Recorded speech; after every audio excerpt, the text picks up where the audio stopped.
In 1997, I let a friend borrow my SNES in exchange for his little Sega Genesis 3. He had Sonic 2, Sonic 3, and Sonic & Knuckles. I spent the better part of the next year playing those games. From a young age, I knew they were spectacular. I enjoyed them as much as I enjoyed the Mario games I was obsessed with, and I understood immediately why there was forever a Mario vs. Sonic debate in the playground. Shoot, I couldn't choose which one I liked more. By then, I was probably leaning more towards Mario because Mario 64 had easily become my favorite game of all time. But regardless, the debate made full sense to me. In 1999, my older brother and his friend both got their hands on a Sega Dreamcast, a console I didn't even know existed. I remember immediately noticing the 4 controller ports and already envisioning the amount of fun we'd have with the Dreamcast being similar to our experience with the Nintendo 64. Games like Power Stone 2, Marvel vs. Capcom 2, Crazy Taxi 2, Fur Fighters, and Ooga Booga ended up being staples of my Dreamcast memories. But of course, in between all of that was Sonic Adventure 2. I loved Sonic Adventure 2. I loved it as much as I loved the classics. I loved it as much as I loved Mario 64. Although I can't remember for certain, I'm fairly confident the first game I ever 100% completed was Mario 64, and the second one was Sonic Adventure 2. We also had a demo disc called Sega Dreamcast Generator Volume 1. It included the first Power Stone game, which I immediately didn't like as much as the second one because it was capped at 2 players, Ready to Rumble Boxing, which I always got a kick out of, some racing games, and a fishing game, and what was known as Sonic Adventure Trial Version, which basically gave you freedom to play Emerald Coast. I was obsessed with this demo. I'd play Emerald Coast over and over again. The killer whales would genuinely make my jaw drop. I couldn't believe how realistic this game looked, and it was so fun to control Sonic. We never did buy Sonic Adventure, and I'm pretty sure it's because we thought we had the better version in the sequel. Plus, we spent most of our time on multiplayer games regardless. Fast forward a few years and Sonic Heroes released, and for whatever reason the game completely went straight over our heads. I think it's because between the years of 2002 and 2004, my brothers and I spent 90% of our time playing whatever the newest EA Sports NHL game was on PC.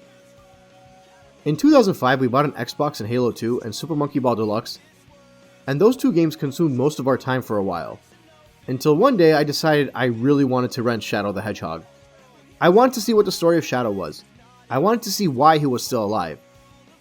I remember a friend of mine saying Sonic Heroes didn't really continue the story of Shadow, nor have a useful story, so I thought that maybe Shadow the Hedgehog would be a better continuation of Sonic Adventure 2 that I dreamed of.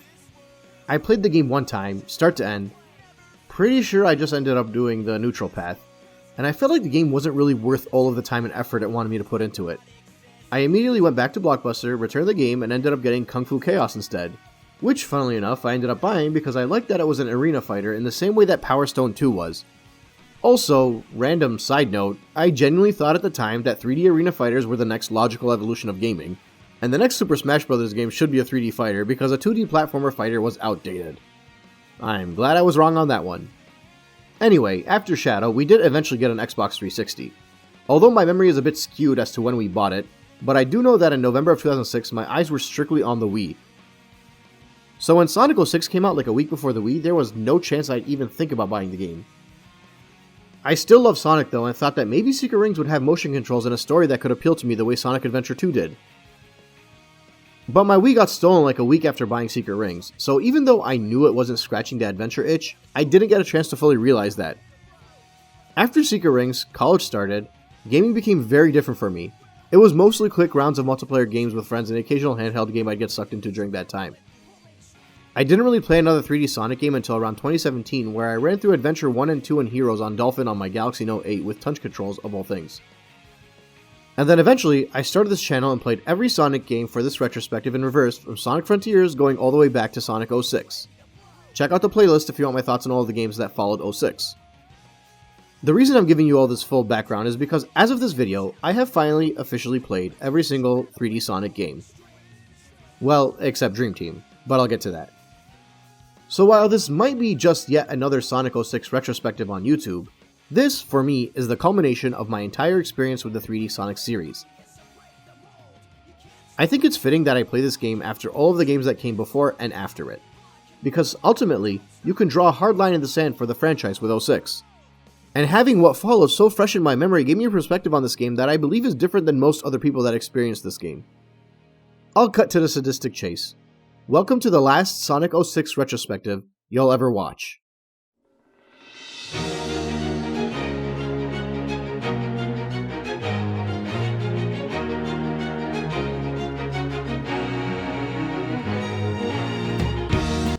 Sonic Team was cut in half. Blah blah blah. Sega wanted to hit a 15-year anniversary. Yada yada yada. Game needed more polish and more time in the oven. Etc, etc, etc. You know the story by now. And if you don't, it's pretty easy to search and figure out all of the things that led to this game being a mess. Many people are sympathetic to the devs as a result of the corner they were backed into.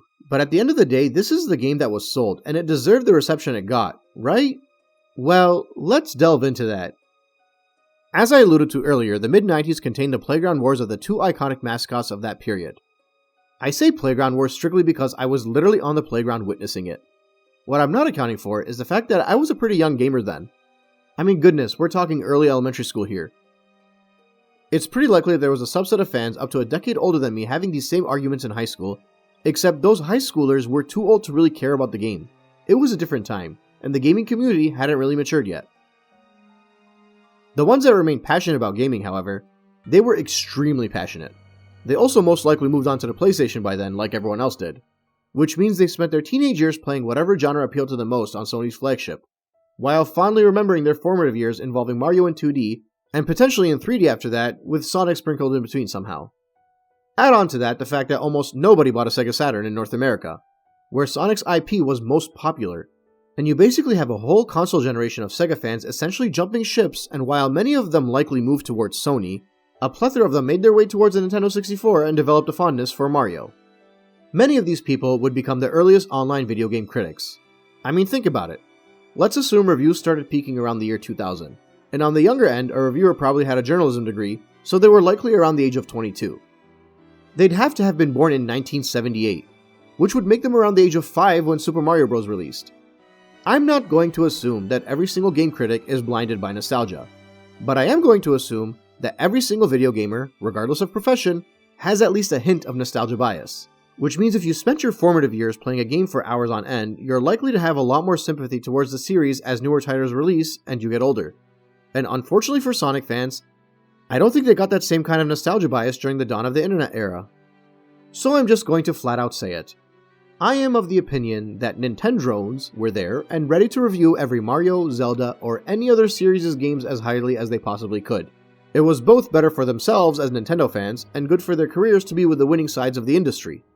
There were brief moments of respect for Sega, and I'm sure there was a bit of influence of Sega fanboys as well during those times. I'm going to single out IGN here since they have always been one of the biggest names. When Mario 64 came out in 1996, they rated it a massive 9.8 out of 10, which obviously I agree with. Ocarina of Time famously got a 10 out of 10. Majora's Mask, F-Zero, Banjo and Banjo-Tooie, DK64, Conker's Bad Fur Day, and even frickin' Mario Tennis all got at least a 9 out of 10. Again, I agree with those scores. I think for the time, those games were iconic. My issue stems from the fact that Sonic Adventure got an 8.6 out of 10. Now don't get me wrong, an 8.6 out of 10 is good. But to take such an iconic mascot of the 90s and transition him into good 3D gameplay during an era where it was common for all games to have glitches and camera control issues and the like, you deserve to be given the same leniency the previous games I mentioned received. For all intents and purposes, Sonic Adventure should have been viewed as at least a 9.5 out of 10 for successfully transitioning the high-speed platforming gameplay to 3D, even if it's outdated by today's standards. Heck, you can convince me that Big the Cat's half-an-hour gameplay was worth knocking it down to a 9 out of 10, and I'd concede. But in an era where all of the big games were getting 9s for transitioning to 3D, an 8.6 is just disrespectful. A couple of years later saw the release of Sonic Adventure 2, a game which was lauded and happened to receive a 9.4 from IGN. Seems like they liked that the game buttoned up many of the issues of Adventure 1 and expanded upon it, so they improved the score by 0.8. But before you could even bask in momentum, Sega went third party. They ported the game over as Sonic Adventure 2 Battle on the GameCube, and IGN rated that game a 6.9 out of 10. Sonic games no longer had a backbone. They were now in the hands of the GameCubers. They didn't stand a chance. And don't tell me the reviews were that much lower because it was a port. I found a Wikipedia page that lists every single video game port, and every single other port from that time period was either similar to its original score, or it dropped down by a single point from their original game. Not 2.5 points. And especially not when it was ported over and improved less than a year after its original release. Sonic Adventure DX would face similar trials and tribulations in 2003. Rather than being reviewed as a port of a revered evolution of an icon and critiquing it in a celebratory manner of what Sonic had accomplished, it was unfairly seen as a game that was outdated and didn't belong in the current times. Which obviously, it didn't, since it was half a decade old at that point. But that was apparently worth dropping it all the way to a 5. 3.6 points less, which is just disgusting. All of this is to highlight the kind of uphill battle Sonic games would continue to face as their fans play catch-up with the industry. Thousands of mountains have been made out of hundreds of molehills. The following half-decade would see classic Sonic fans come of age and buy into the belief that it was 3D Sonic that sucked, and their beloved 2D classics were untouchable. And they all went on to make YouTube channels or become critics as well, which just added fuel to the fire for every other 3D Sonic game that released after. It would take over a decade for younger Sonic fans to game a platform and come of age and begin to defend the earlier 3D Sonic titles. But by then, the damage had been done. The effects of those early critics and Sega's first-party blunder had already seen Sonic's games make about 7 or 8 different transitions, and each one of them was met with distaste. And it's funny because another decade later, and those late 2000s games like Sonic Unleashed are finally getting praise and respect they deserve. But that's just the reality, and nothing is going to change that.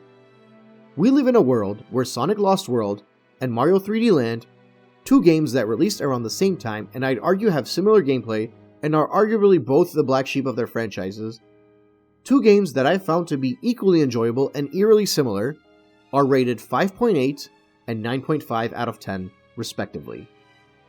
And the best part is now, 20 odd years later, people are finally critiquing Mario 64 and Ocarina of Time, and other games of that era and commenting on their glitches and sloppy control methods and camera issues, and saying that they did not age well. When I, and many other Sonic fans, play Sonic Adventure and Adventure 2, it feels like we're playing a game of the caliber of the highest-hitting early 3D titles. They basically have the same flaws, but also have the same magical experience that was felt during the transition to the third dimension. All of this is to say that in a world where Sonic Adventure 2 Battle was worth a 6.9 out of 10, and Sonic Adventure DX was worth 5 out of 10, what kind of chance did Sonic 06 stand other than to become infamously known as the worst game of all time? Well, that's what I'm here for today. I literally bought an Xbox 360 specifically to play this game because I wanted to experience it as it was released, rather than with the benefits of emulation or the improvements of Project 06. I'm not going to analyze the what-ifs and the what-could-have-beens. I'm going to analyze the what-is. I don't care how it fares compared to the games of its time. As far as I'm concerned, I'm playing a game that's almost 20 years old. I'm playing a retro game. I'm going to treat it the same way I treat all my retro games.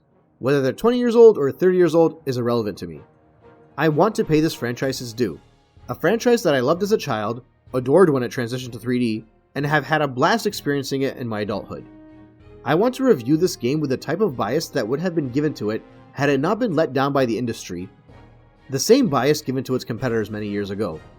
For the next hour or so, I want to pretend I'm a famous YouTuber coming to the defense of Sonic, and giving Sonic 06 a fair review. Enough is enough, let's get started. The game is split up into 3 different campaigns, and I'm going to jump around a bit, so try and keep up. Sonic's story starts off with yet another gorgeous cutscene that I've now grown quite accustomed to playing the past few games. There's a bit of a different art style compared to Unleashed, but really it's more of the models of the humans looking a bit more realistic, which is consistent with the games that were released before it. Anyway, there's a celebration going on known as the Festival of the Sun that shows this game's opening companion, Princess Elise, being given a torch. As she looks into the flame, she has a vision of the city there and getting burnt to flames before coming back to reality. She makes an offering to the son of Soliana and proceeds to place a flame to light a torch to cheers and celebrations, and also to a cavalcade of missiles and Eggman robots dropping in and attacking the city. And then comes down Eggman, in one of the most sinister entrances I've ever seen him make. Seriously, between attacking everyone and his descent, while respectfully bowing and acknowledging Her Highness, he straight up reminds me of Littlefinger in Game of Thrones. He introduces himself to Princess Elise and tells her he's come to obtain the secret of the Flames of Disaster from her, and to collect the Chaos Emeralds, which are the key to the secrets. And just as quick as Eggman makes a thunderous entrance, Sonic comes in quippy as ever to antagonize the evil doctor and calm tensions. When Princess Elise lays eyes on Sonic, she seems to think he's someone else. Now obviously we all know it's Silver, but I'm going to pretend we don't yet. She has a mini vision of Silver standing surrounding the flames. Her recognition of whom she thinks is Silver seems to indicate that this is a recurring vision that she's had. Sonic and Eggman battle it out for a bit, and Sonic introduces himself to Elise. The music plays, the visuals are stunning, it's all around pretty enjoyable, and dare I say, almost up to par with what I saw from Sonic Unleashed. I mean, obviously, there's a lot more going on, and haters are going to argue against the look of Eggman and the extra characters being unnecessary, but I enjoyed this just as much as I enjoyed the Unleashed introduction CGI. Actually, as per usual, this is where I quickly mention the general look, sound, and presentation of this game. It's all top-notch. The human characters looking like default engine models is probably my only gripe, but that's only because I really like the way the humans looked in Unleashed. But it doesn't really bother me too much anyway. The general art style for the game, the badniks, level set pieces, and all of that gives me major vibes of the earlier 3D Sonic games, which is a plus in my book. As Sonic runs off and this gorgeous cinematic comes to a close, we see Silver looking at Sonic with a sense of accomplishment because he's finally found Sonic, whom he considers the Iblis trigger. So, let's pause there and go back. Well, back to the future. Approximately 200 years in the future. Silver's story begins with him flying around and narrating about the world he was born into being eternally dark and devastated. Once again, a high-quality cutscene plays, showing a bleak and destroyed world that has basically faced an apocalypse. It seems as though Silver wants to know how his world has come to this, and everyone always just blames the flames. Right on cue, a flame rises up ready to strike Silver, leading him to swipe the flame away with psychic powers. Silver states that the flames, known as the Flames of Disaster, come from an undefeated eternal life form known as Iblis. So, if you were taking notes during my Secret Rings video, you'll know that Iblis is literally the devil in Islamic theology. So it looks like the Sonic 06 and Secret Rings teams shared a few notes before they split off. But yeah, basically Silver's world is taken over by the devil's flames. As Silver ponders about the state of this world, he's interrupted by a friendly face, Blaze the Cat, who notifies him that Iblis has appeared again. And with that, Silver flies off into the distance with Blaze following him. Now that we know what Iblis is and where Silver comes from, let's swing back to the present and continue Sonic's story. After saving Elise from the festival, she asks Sonic why he's helping her, and he replies saying no special reason. Because, as we all know of course, Sonic is a hero, and he's just doing what he always does. Their quick introduction is cut off though as Eggman robots have caught up to them, prompting Sonic to put Elise down and face the robots while Eggman sneaks in from behind and grabs Elise and flies off. Which prompts Elise to quickly pull out a Chaos Emerald and throw it to Sonic because I imagine she figured taking a punt on the blue hedgehog that just saved her life is wiser than keeping on her person while she's being kidnapped by the menacing Eggman. Plus, she seems to warm up to Sonic pretty quickly, because he reassures her that he'll rescue her and right away she says, "I know." In most cases, I think that's too much trust too quickly, but she just saw the dude come into the festival and take on Eggman's fleet successfully, so her faith is not without merit. Eggman warns Sonic that he will get the emerald eventually, and then takes off in his ship, leaving Sonic alone in the town of Soliana, where we face our first loading screen. Okay, let me get this out of the way. The loading screens are frequent.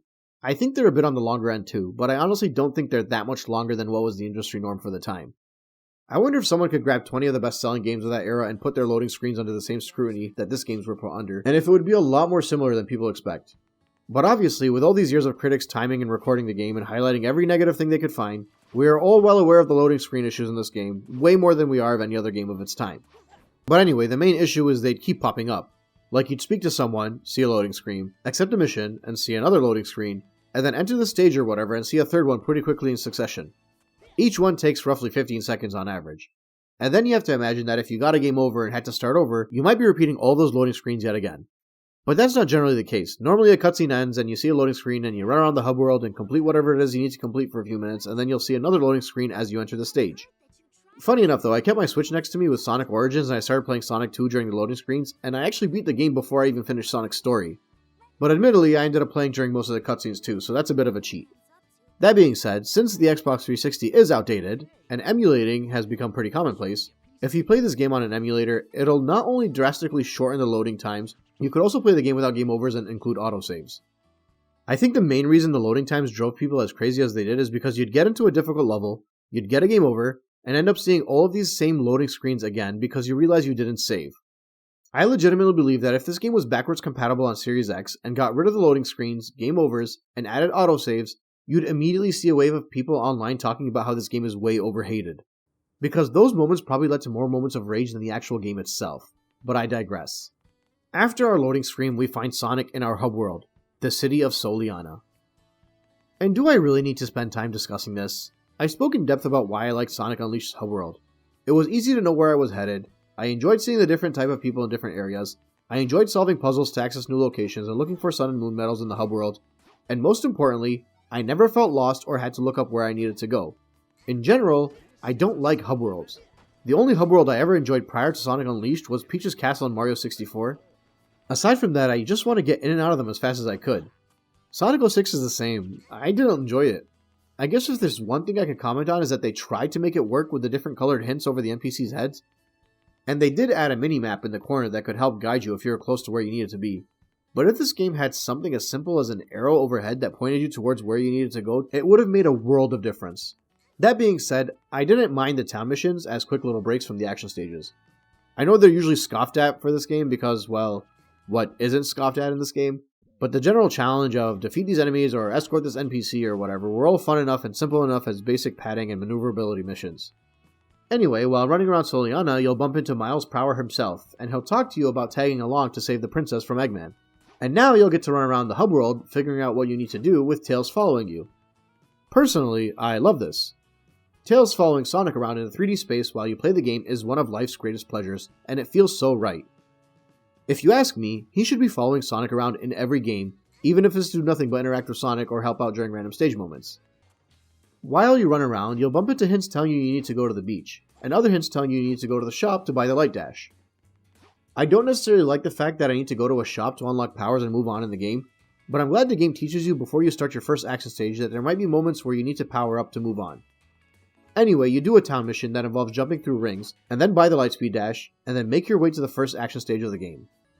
I also think it's worth noting that during the Lightspeed Dash, Sonic looks very awkward, like he wasn't properly animated for this. Actually, another critique I'll just get out of the way, in plenty of moments throughout the game, characters look like they weren't animated properly, or done being animated. You could definitely dock points from the game in that regard, but that didn't really bother me since I knew what to expect, and I only paid $5 for this game, knowing it was crap, rather than spending full price while expecting a revolutionary next-gen experience in 2006. The other thing I noticed was that Sonic, and really all the characters, were very stiff and in general much slower than they felt in other games. This definitely did bother me. But once again, it wasn't enough to ruin the experience. I just accepted that it was an adjustment I'd have to make in order to play this game. I don't need every Sonic game to control the exact same way, even if I prefer the way one feels over the other. And I think that might branch from the fact that I'm a Mario fan. Mario Sunshine felt so much tighter and more sensitive than 64 did, and it didn't ruin the experience for me. And then when I got Galaxy, it was much slower and floatier, and that didn't ruin the experience either. And when I got 3D Land and World, they had a run button, and it also didn't ruin the experience. And all of those games have different types of levels and gameplay which also didn't ruin the experience. It's the same reason I could enjoy Frontiers, Lost World, and Generations, even though they all differed vastly. This was just another adjustment I have to make, and I made it fairly quickly. Sonic still felt like Sonic, that's what was important. And before you hit me with the fact that you can't roll up in a ball to damage an enemy, I agree that it should be implemented in this game. But I also stress that 95% of the time when I'm playing Sonic in 3D, I'm using a homing attack. So I'm not going to cry about the other 5%. With all of that being said, let's go to our first stage, Wave Ocean. A clear homage to Emerald Coast. I felt at home in this stage, not only because it's an homage to Emerald Coast, but because the boxes, the robots, the speed pads, they all look like what I believe Sonic should look like visually. And I haven't felt that to the same extent through any of the newer games because obviously after 06 they really wanted to pull away from the adventure era vibes. But in general, running through the stage made me happy despite the stiff animations and controls. Actually, I watched this footage back in 2x speed, and it's more in line with how I'd prefer it. But again, it's still fun. I faced my first death thinking it was a glitch, but it was because I didn't jump off the little planks leading up to the killer whales. As I ran through the stage, I noticed certain moments that contained alternate routes and things that might slow me down, whether they were due to Sonic losing momentum by bumping into a wall, or deciding to take a loop-de-loop when there was a clear line underneath. I quickly started to realize that I'd have to treat glitches as regular obstacles in this game, which isn't how it was intended to be, but still worked well in my general risk and reward philosophy during every Sonic game I played. So I knew I wouldn't try to do anything wild that would cause me to lose a life if I failed. Not yet at least, maybe on a different playthrough. I was pleasantly surprised when the game switched to having me control Tails mid-stage. If you remember my Sonic Boom video, one of the very few things I liked was the moments where it would force me to play with another character briefly just to break things up a bit and enjoy those characters that I've always loved. Tails was just as slow and stiff. His flight was somehow both heavy and accelerated too quickly at the same time. But I easily adjusted to his control and actually enjoyed his ring bomb attack. Yeah, added something different to the playstyle to make it a bit more unique rather than just a homing attack like I was doing with Sonic. And I know many of you will disagree with that, but these were my feelings about it while I was playing with Tails. Also, since I keep thinking about criticisms I've always heard about this game, I didn't mind the noise the rings made or the fact that they splattered around and blended in with the real rings after I threw a ring bomb. Tails' sections were honestly fairly easy, and having to find a real ring in between lying dummy rings every now and then was such a minor inconvenience that I can't believe it's even a talking point. Anyway, Tails' section ends pretty quickly when you hit a switch that sends Sonic to the next area of the game, where you get to your first Mach Speed section. What you're watching is my first experience with a Mach Speed section. It was fast and exhilarating. It required fast timing and quick movements. Also, you can't change your trajectory in mid-air, so you have to plan your jumps accordingly, which I think provided a good challenge to the sections. I mean, boosting is cool, but it was always more about spectacle and way too easy. Whereas Mach Speed sections are a fun and reflex-filled challenge which is so fitting for a Sonic game. And this Wave Ocean one specifically I felt was a good kick in the gameplay, and I was able to complete it in my first attempt, which takes us to the completion of Wave Ocean, and a screen asking us if you'd like to save. So the issue is, if you did struggle with the Mach Speed sections, which it seems like many people did, you'd basically have to restart the entire game from the beginning if you get a game over here, because this is the first time the game asks you if you'd like to save the game. So this took what would seemingly be an obstacle you could repeat until you master, into a punishment that wiped out about 20 minutes of gameplay, including all of the loading screens. Thankfully, the cutscenes are skippable though, something that I don't think enough people praise about this game, especially considering how many of them hate the story. But I think being sent back to the beginning of the game caused more people to hate on the Mach Speed sections than the actual sections themselves. I mean, in a modern game, you'd have unlimited lives and just keep redoing the Mach Speed section over and over again until you complete it. I doubt people would whine about it as much as they do now, but the game over punishments in Sonic 06 are reminiscent of the 90s, and that goes double if you forgot to save. Luckily, if you face this issue early on, you'll start to make a habit of saving. I didn't until way later in my playthrough, but I'll get to that. Sonic and Tails figure out that they never caught up to Eggman, so Sonic picks up a feather that Elise dropped and heads back to Soliana. You gotta do another Minor Town mission to save a girl stuck on the roof. The main purpose of this mission is to teach you how to use your slide, which once again means you have to run back to the shop to unlock the slide and head back to complete the mission. And also, once again, it made me chuckle at how stiff and awkward Sonic's animation is during the slide. I'm like 99% sure the slide was never meant to last as long as it does. But if anything, it's more useful to use in this manner anyway, so I'll take it as a positive. I also noticed another glitch at this point that saw me stick to a wall momentarily. This was something that happened throughout my playthrough actually, a small handful of times. It made me start to avoid getting too close to walls, but didn't really affect the game all that much. I wonder if the issues Knuckles and Rouge have on the walls are related to this, but I'll get to that later. Anyway, now we make our way to the next stage, Dusty Desert, where a captured Elise sits remembering her father's advice to remain brave before Sonic and Tails break through the wall, prompting her to give him a hug and exchange pleasantries before Eggman erupts with his pet Cerebrus in a cage. Eggman reiterates that his goal is to keep the princess to unlock the Flames of Disaster, which, if you remember in the Silver intro in the future, are the same flames of Iblis that destroyed their world. Sonic faces off against the ex-Cerebrus in a boss battle that I enjoyed quite a bit. You have to dodge the monster and wait for a chance to grind up its tail and take control of it and slam it into a wall. There are usual obstacles, control issues included, but it's an enjoyable boss and fun spectacle nonetheless. After playing all the newer games prior to this, any boss fight that doesn't just involve running in a straight path while dodging is a fresh experience in my book. With the defeat of the ex-Cerebrus, Sonic grabs Elise while Tails attempts to distract the robots chasing them. For all intents and purposes, this is all just to set up our first stage that involves Sonic carrying Elise. Sonic basically feels the exact same way in these levels, with the main difference is that he can only use the homing attack, which is all I really use anyway, so for me that didn't really make a difference. There's also certain moments that require you to use Elise's hidden powers or whatever. In the case of this stage, a desert, her powers allow Sonic to walk over the sand without sinking into it. And of course, many people would take this as an opportunity to scoff at the fact that Sonic has to hold a princess, or that sinking in the sand is bad game design, but I always found those arguments to be mind-numbing even before I played this game. It's a different challenge to change up the pace of the game, and it doesn't even change it that much. I also have to give credit to the soundtrack of Dusty Desert. It's thematically appropriate with the environment and got a decent head bob out of me. Anyway, as long as you can homing attack and hold the trigger while running over the sand, you should be able to get through the stage easily and immediately transition into the next cutscene, which has Sonic and Elise running over a grassy field that everyone loves to point out looks like a Windows XP background because nobody is original anymore. I think this cutscene is the first time you start to see a bit of character interaction between Sonic and Elise. She seems down in the dumps and super grateful for him saving her. And Sonic just tells her to smile because all he ever needs is the people he saves to be happy. There's a bit of cheesiness with the butterfly on his nose, but I think everything that happens in this scene is kind of in line with what we expect from Sonic. He saves someone, they're super grateful, he shrugs it off as no big deal, and they admire him for it. I will say that as far as the companion characters go, and I'm not even sure if you can consider Elise a companion character because she's not with Sonic as much as the other characters, I enjoyed Caliburn, Chip, and Shara much more than I did Elise.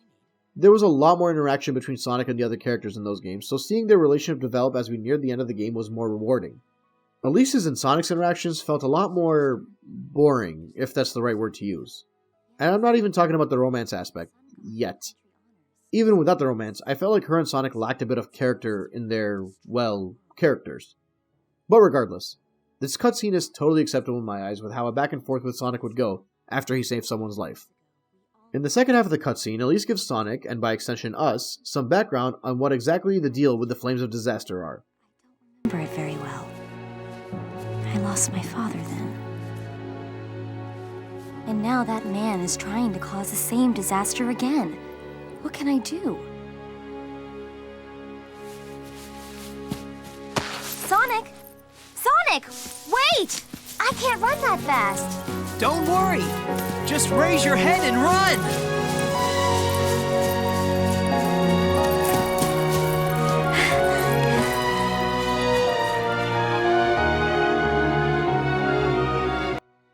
When Sonic notices she's feeling down during the explanation, he offers her his own solution to his problems. And look, obviously he's not implying that she needs to run away. He's implying that she should be proactive and do something about her issues rather than just wallow around and worry.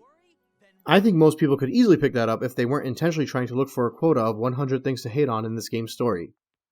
Anyway, immediately following the cutscene, we end up in Soliana again with Elise and Sonic gets attacked by Silver, who is once again calling him the Iblis Trigger.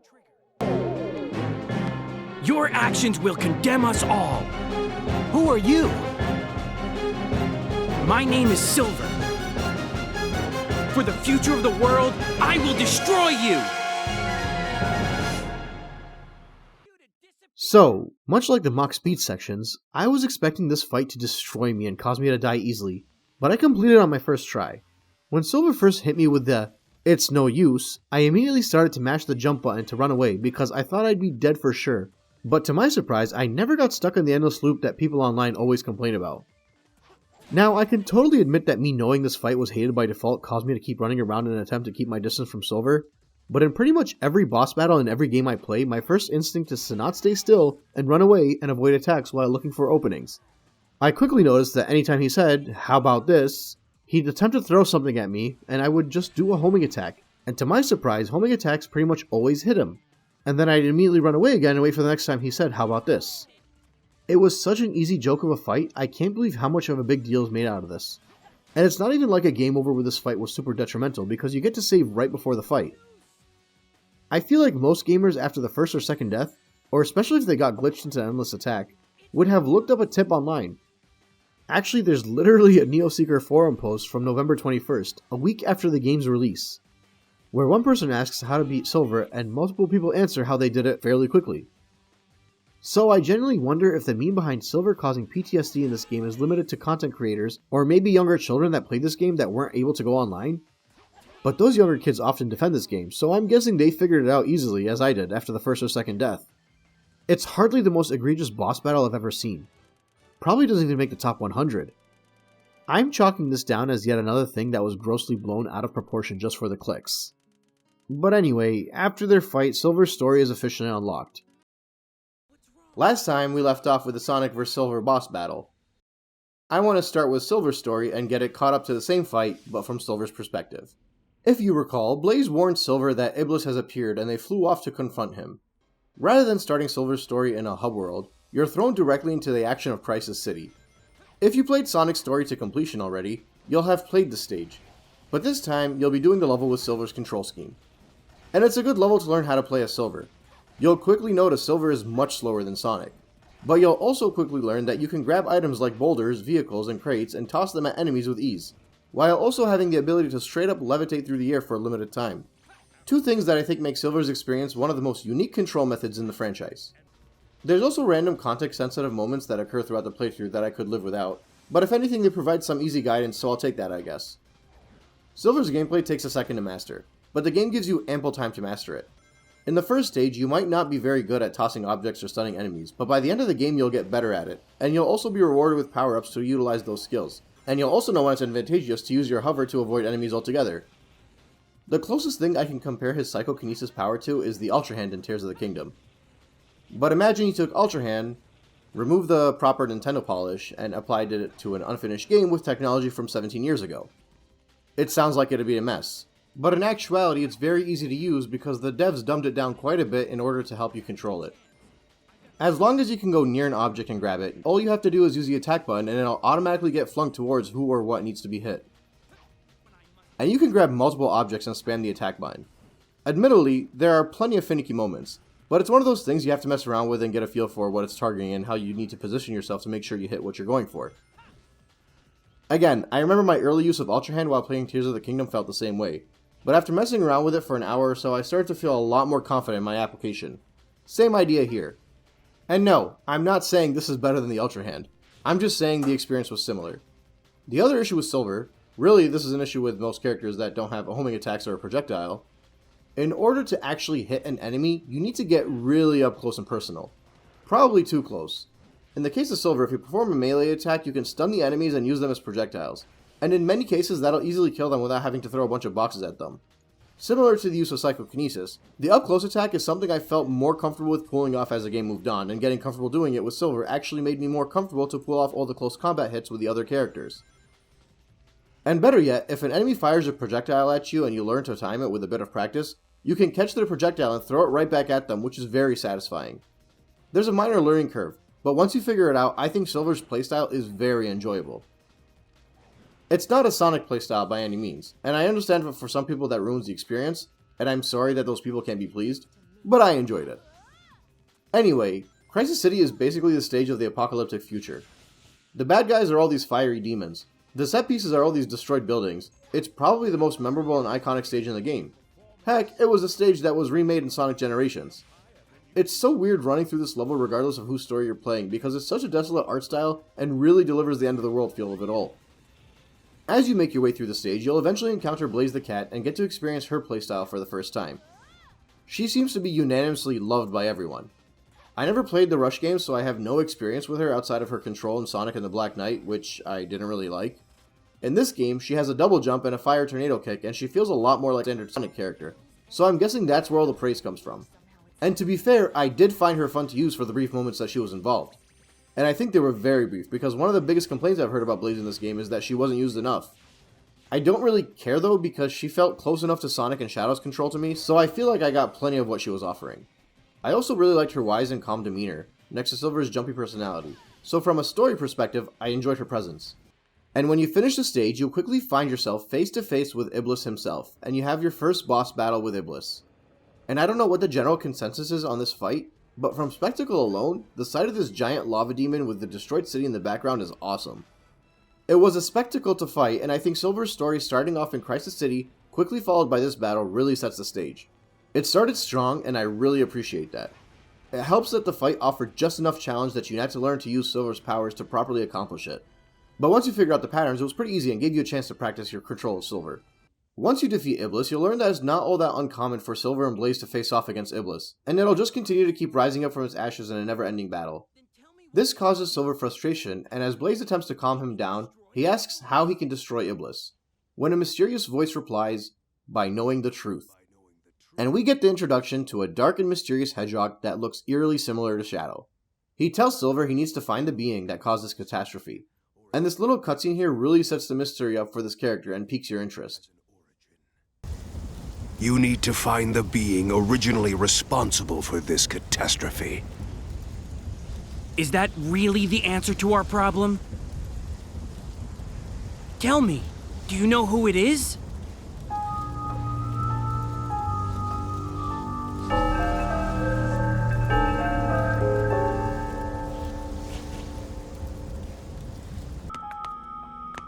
To fix this present timeline, you need to change the past.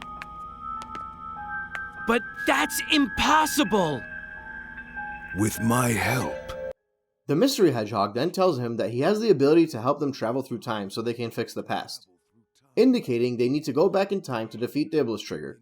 And through a vision seen in a Chaos Emerald held by the mysterious hedgehog, Silver finds that the Iblis Trigger was none other than a blue hedgehog, and so the three of them are sent back to a time where he was alive. A couple of things to note about this cutscene. First off, Silver has a very naive personality that is highlighted by him quickly believing everything he's hearing. It's been defended by many people already, stating that it makes sense that he'd believe it so easily because of the life of turmoil and desperation that he's lived, and I buy into that explanation. It makes sense to me.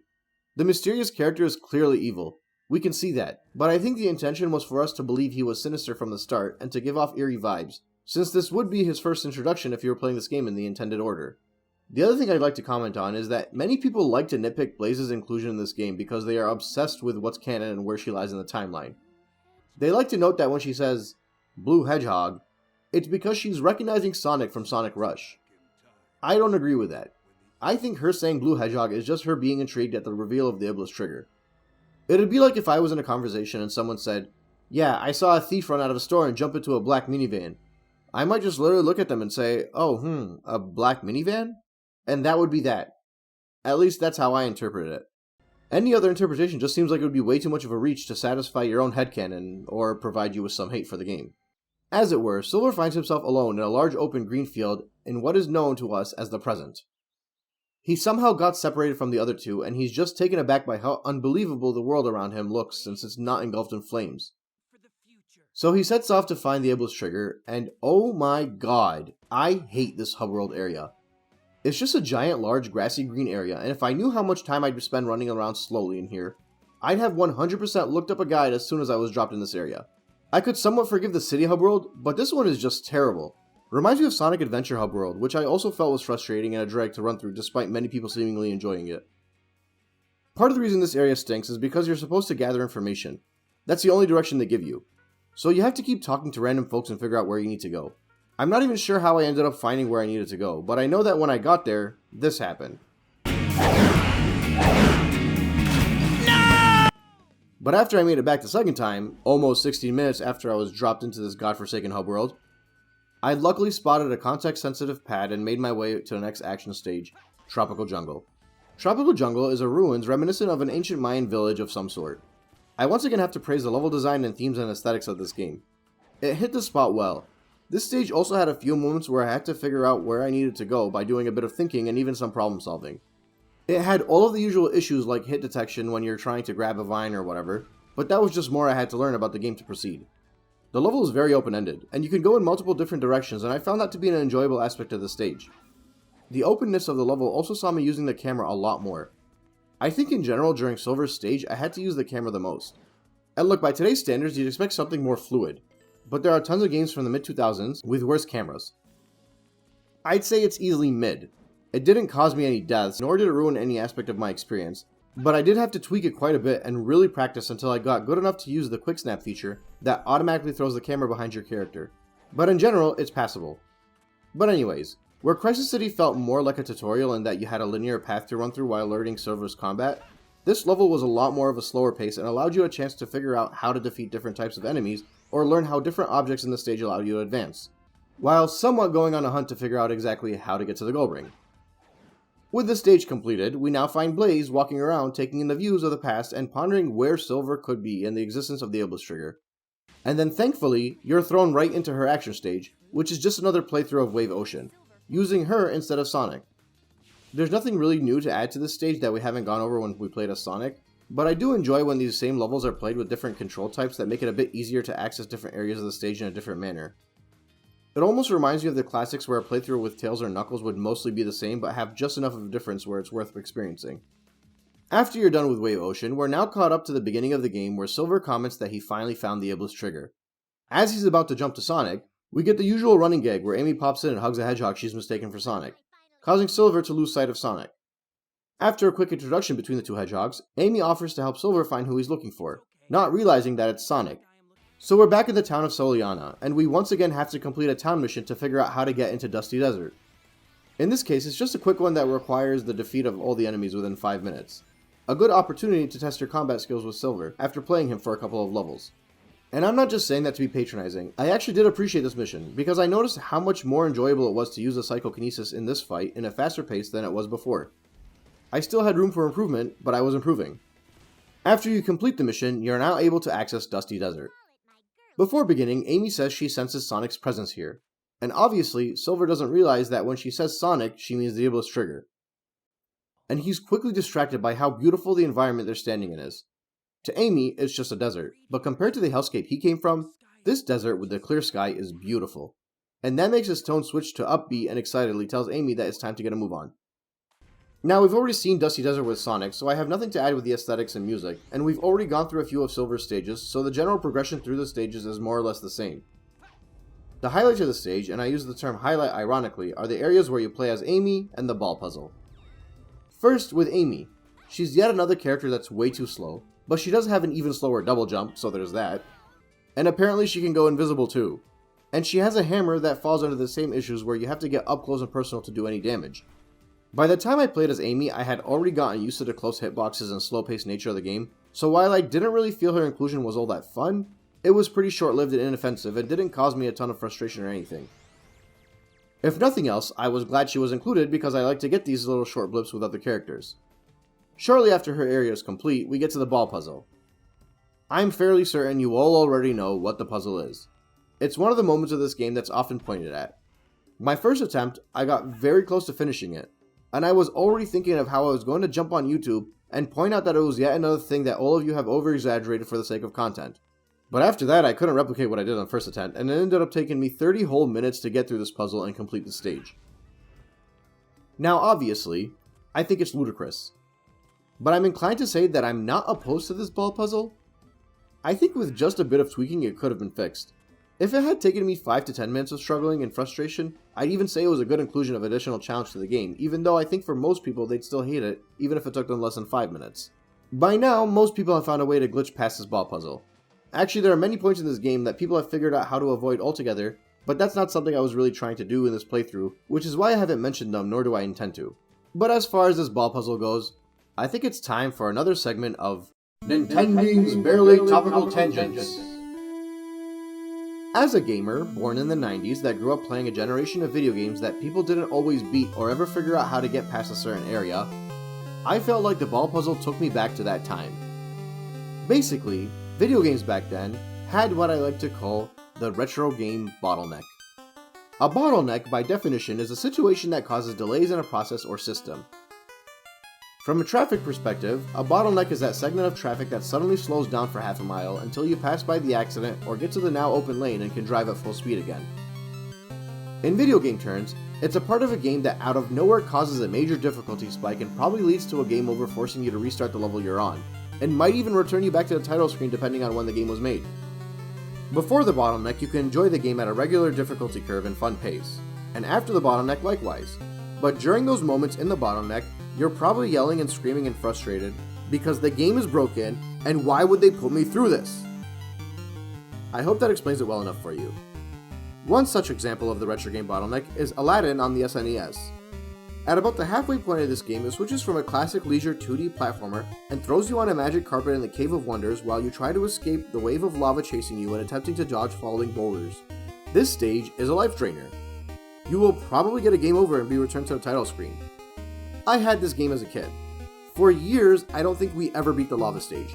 In fact, thinking back now, I probably only actually beat it once or twice despite playing this game hundreds of times. We used to always play the game up to this stage, and then reset the game and put in the level select password to the stage immediately following it. The code was Genie Jafar Aladdin Abu. I've had it memorized for almost 30 years. That's how many times we skipped that level. Almost every game I played in the 90s had something similar, and even until now there are games that have those moments. As recently as Mario Odyssey, they had that stupid jump rope and volleyball moon. I had to look up glitches or tips on how to beat them the unintended way. The difference is that you can still beat most modern games without having to go through these bottlenecks. The game will either provide you with some help or allow you to skip it, or just in general not have any moments that would make a player put the game down and refuse to continue because it'd be bad for a game's longevity.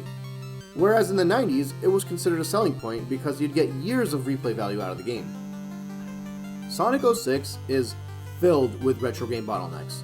The ball puzzle might be the obvious one, but for many others it might have been the silver battle, or the Mach speed sections, or any random glitch in the stage that took your lives away and gave you a game over and added another hour to your play as a result. The problem is, by the time this game came out, games no longer had those bottlenecks, so it's very easy to see why this game got so much more hate for moments like the ball puzzle. Everyone can enjoy video games in their own way. But what can I say? I grew up with these types of games. I grew up specifically with Sonic games that caused me to die 6 or 7 times in each stage until I learned the learning curve. Every time I restarted a stage, I noticed I'd get to the points I died at faster and faster. In many ways, Sonic 06 is the same way. So long story short, the ball puzzle was just another retro game bottleneck that I had to go through, and I was thrilled that I was able to get through it in only half an hour. And with the completion of Dusty Desert, we've now caught up to Sonic and we're at the same infamous boss fight we discussed earlier, only this time we're playing it from Silver's perspective. By now I had gotten so accustomed to using Silver's attacks that this boss fight was a joke. I beat Sonic without breaking a sweat. In the following cutscene, Silver is ready to take Sonic out. Is this a joke? How could someone like you cause the destruction of our world? Before Silver can deal the final blow, Elise gets kidnapped yet again by Eggman, and Sonic tries to chase him before Silver stops him, until Amy jumps in and guards Sonic and allows him to go after Elise. This cutscene plays twice. The first time you see it will be in Sonic's story, right after you beat Silver. It might seem weird to you that Sonic would just leave Amy hanging and run off, but I think 1, Elise was clearly in trouble and Sonic knows Eggman's intentions are to release the flames of disaster, so there's a bit of a priority there. And 2, I think it shows that Sonic has faith in Amy to at least hold him off until he gets back, or maybe he even has confidence in Amy to calm the situation down like she has so many times before. Regardless, he shows that he trusts that Amy knows what she's doing, and it's a great sign of respect to his friend. Obviously, when you play this as Silver's story, it doesn't seem like Amy just randomly dropped by, but that's part of the fun of these stories that are told in multiple different angles. You get to learn why certain characters show up at different times when you play the different stories to add something new to each experience as the story continues. So now we find ourselves back to Sonic chasing down Elise and leaving Amy to deal with Silver. And okay, this is undefendable. It's the town mission where you have to find out who the captain is. I'm not sure what they were going for here. Maybe it was just an excuse to allow you to explore the land a bit? I don't know, probably not. It just seems like a really dumb mission and someone in the dev team thought it was a fun joke to play on the player that totally didn't land. Lucky for me though, I already knew that the person that asked you to find out who the captain is the actual captain. So I can't really say too much about the type of rage this might have induced. But next up, we head to a different hub world and find the warehouse where we are meant to meet up with Tails and Knuckles, but not before another town mission that requires the defeat of some evil robots. A quick point, in a bunch of these missions, the minimap in the corner clearly outlines where the nearby badniks are, and I gotta say that if the minimap wasn't there, I'd probably have a lot of negative things to say about these missions. But anyway, after you complete the mission, you meet up with Knuckles, who is carrying a hologram message from Eggman. Eggman is demanding the Chaos Emerald in return for Princess Elise. It's obviously a trap, but Sonic decides to make his way there anyway because obviously he has confidence in himself. One quick 30-second town mission where you have to defeat robots again, and you gain access to the next action stage of White Acropolis. White Acropolis starts off with a snowboard section that is terrible to control. Much like everything else in this game, the first time you play through it, you'll notice how awkward it feels to time everything properly. The difference is you don't board often enough in this game to lend yourself a chance to master it. So what should have been a visually impactful gimmick in a couple of stages ended up being a short set piece that I basically just tried my best to not die in. But it was short and mostly inoffensive. White Acropolis, in general, is a pretty open level after the boarding. You go through a linear path finding switches and destroying or dodging robots with Sonic, followed by doing the same thing with a short Tails section. Except with Tails it's a bit more fun because you can fly around and dodge obstacles while flinging ring bombs. When you get back to Sonic, you're in a giant open area and you sort of have to do a bit of running around to figure out how to make it to the next area. I like this part of the stage. It's so open and really allows you to run around and explore and defeat robots at your leisure. The placement of robots and checkpoints help you find your path until you make your way across the canyon and work your way to a massive gate with the end goal. There's a few stages like this that I've already spoken about, but these open areas that throw you in with little to no direction on where to go are some of the highlights of this game for me. I can see people who enjoy linear paths not enjoying them as much, especially considering how slow everything in the game is, but I still enjoyed them despite the lack of speed because it sort of gave me similar vibes to running around in Sonic Frontiers, albeit in a glitchy and incomplete way. Anyway, when you reach the end goal, you're treated to this cutscene. I once again like to reiterate that I really enjoyed Eggman's performance in this game. In many other games, he tends to lean more towards his bumbling buffoon traits, but in this game, he looks like someone set with a purpose and just a hint of quirkiness. Like in this cutscene, I think he has a hint of that Eggman charm while also highlighting that he's serious and means business. Sonic places the Chaos Emerald, and Eggman quickly activates a switch that creates a force field around Sonic and his pals and introduces them to a machine that he calls the Solaris Prototype, which he activates and sends the trio to the future.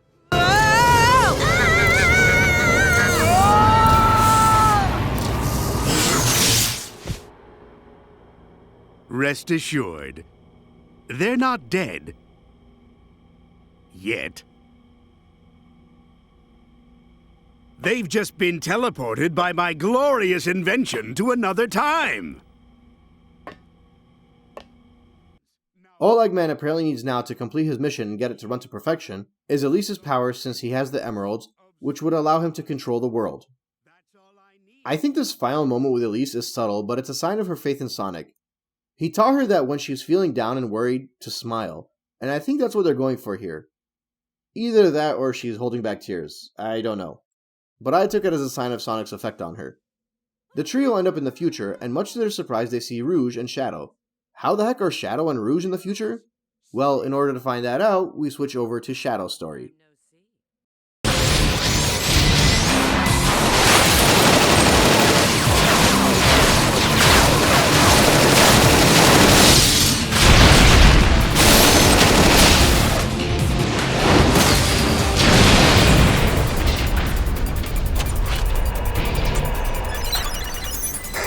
My god, I love this.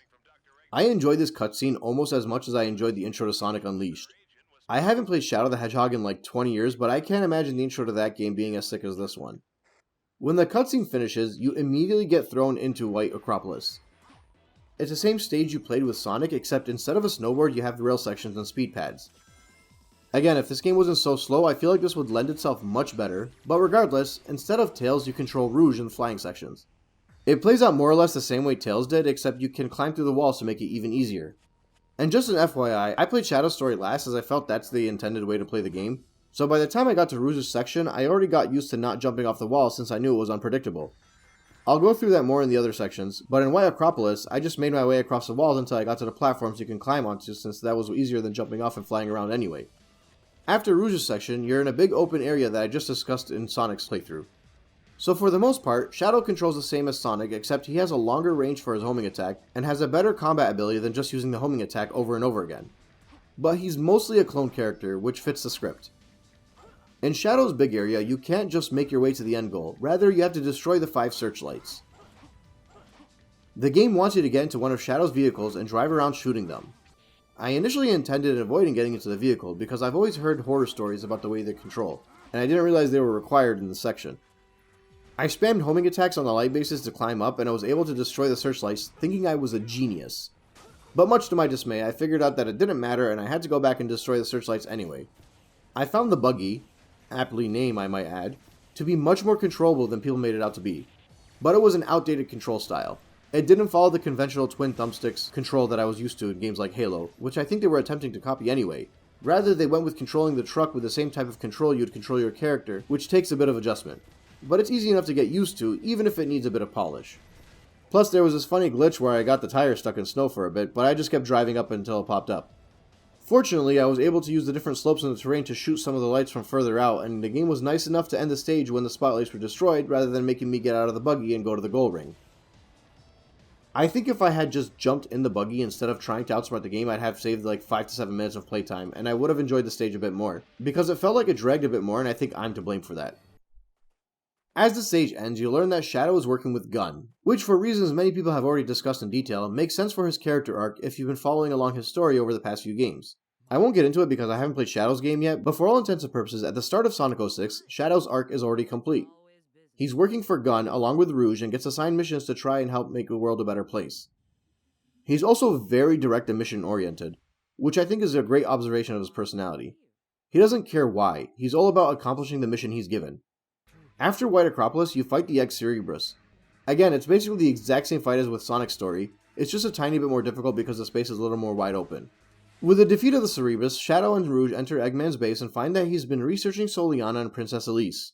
And we learn that Rouge's orders were to retrieve the mysterious scepter she's holding. So she asks Shadow to escort her to a rendezvous point for Gun that the voice actor spelled out as Gun, which gave critics all around the world a chance to jump off their seats in excitement and complain for 5 minutes. Shadow obliges, and the game takes us to the Soliana hub world, where Shadow and Rouge need to head towards Kingdom Valley, but not before stopping at the shop and upgrading Shadow's combat a bit and adding the Light Dash to his skill set. The Light Dash allows us to enter the Forest hub world again, and I still hate it, and I wish it didn't exist because I despise the pointless hub worlds that make me run around like a lost idiot. The sad thing is I accidentally found the area I can access the stage from, and I homing attacked through these rocks where I found a portal that took me into the entrance of Kingdom Valley. I'm not even sure that was the intended way to access the portal, and quite frankly, I don't care. Once again, if you played Sonic and Silver's story all the way through like I did, you'll have already experienced the stage twice. It was the most difficult and my least favorite stage in Sonic and Silver's stories. If I'm not mistaken, the Shadow one differs slightly because you go through the stage in reverse. In the first section, you simply use this glider, and I remember seeing people online saying you didn't even need to control Shadow in this section and you'll still survive. So I did just that, just to make sure I don't hit any dumb glitches. It's a quick section anyway. After the glider section, you immediately swap over to Rouge where she takes over, and she needs to find 3 keys in the area to advance, similar to her stages from the adventure games. I think her playstyle worked better in this level than it did in White Acropolis, because in that level the goal was just to get to the end, so you can easily hover over everything to advance.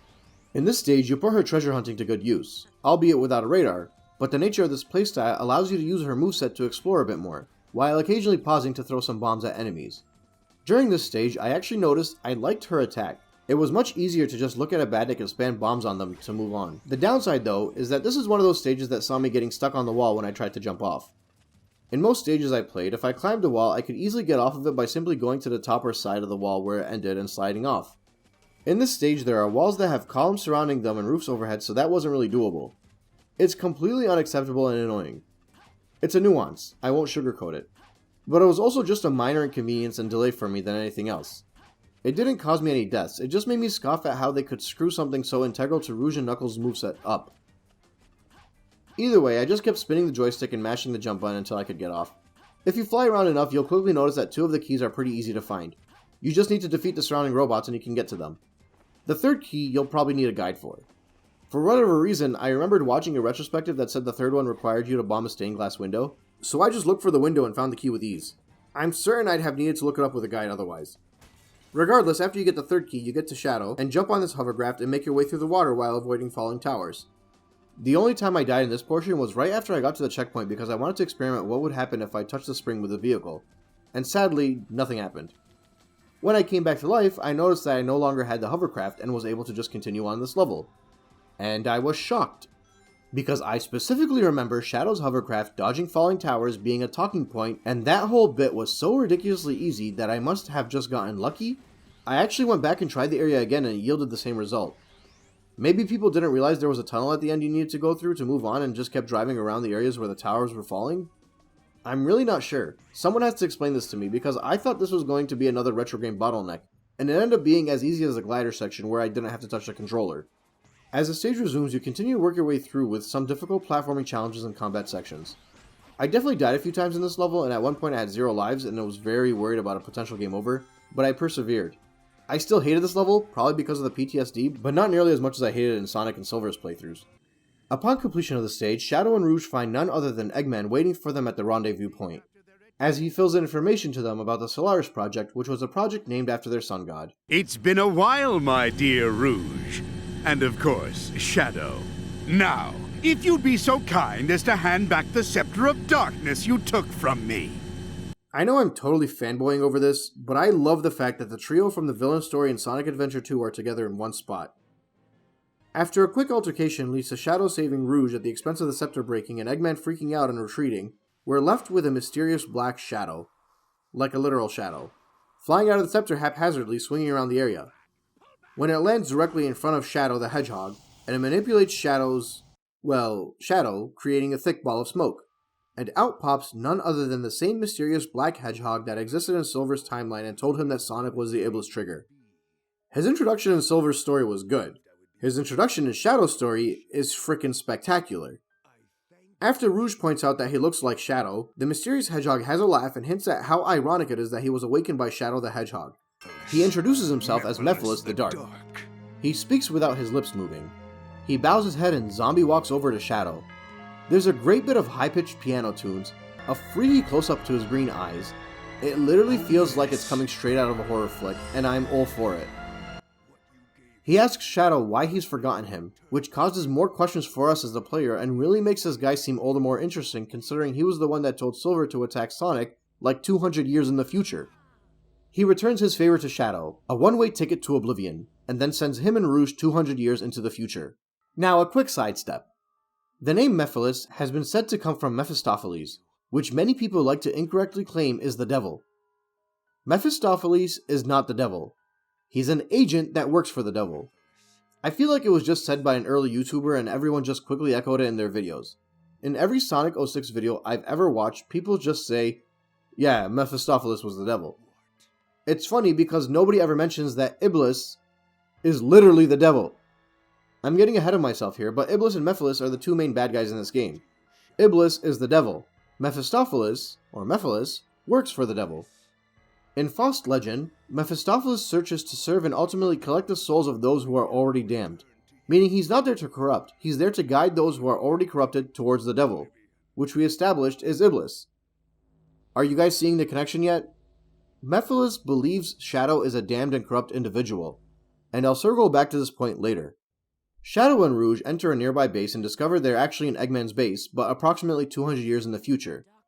Shadow notes that Mephiles' power to control time felt very similar to Chaos Control, but before they can continue that thought, they hear a noise and soon discover Sonic, Tails, and Knuckle, who just made it to the future.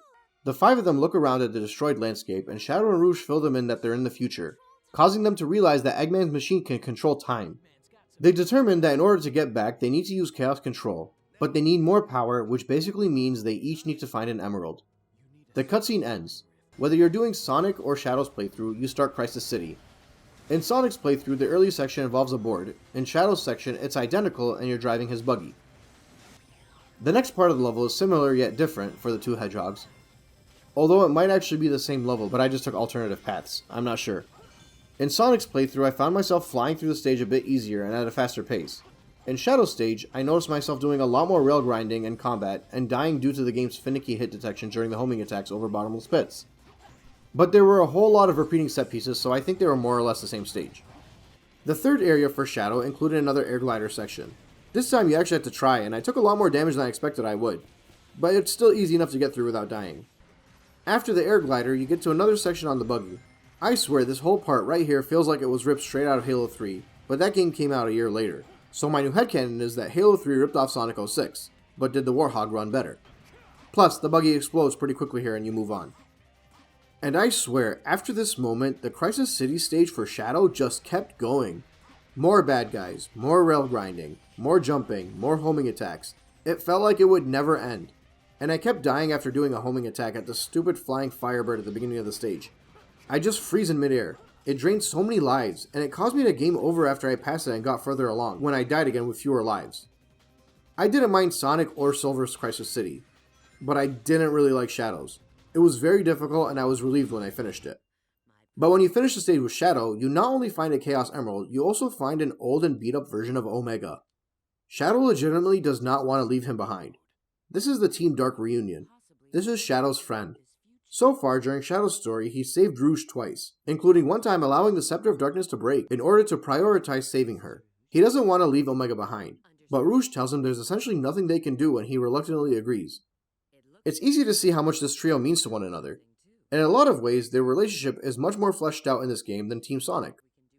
And it's with these subtle moments of Shadow's inclination to save his friends does it really show. In the Sonic stage, rather than flying through with a glider, you have to do a quick platforming challenge through the same cyclone. When you get out of the cyclone, you enter yet another Mach Speed section. This one being much more challenging than the Wave Ocean one. But my biggest gripe with it was mostly in the beginning.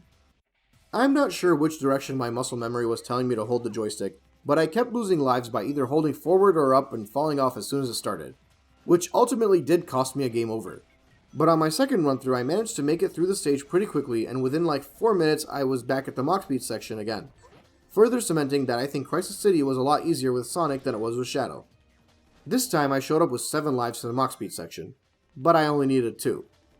Once again, I really enjoyed the Mach Speed sections, and I think his inclusion was a highlight of Sonic's playthrough.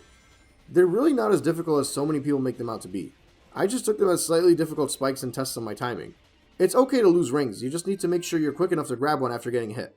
It's typical Sonic gameplay. When you finish Crisis City with Sonic, him and Tails and Knuckles find an open door where they see Mephiles talking to Silver and Blaze. It's the same cutscene that occurred at the beginning of Silver's story where he discovers the Iblis trigger and they all go back in time. When Silver and Co. go back in time, Sonic Team made their way to the computer and discovered that back at the present time, Elise died when she was kidnapped by Eggman. So they need to urgently find an emerald to go back in time and save her.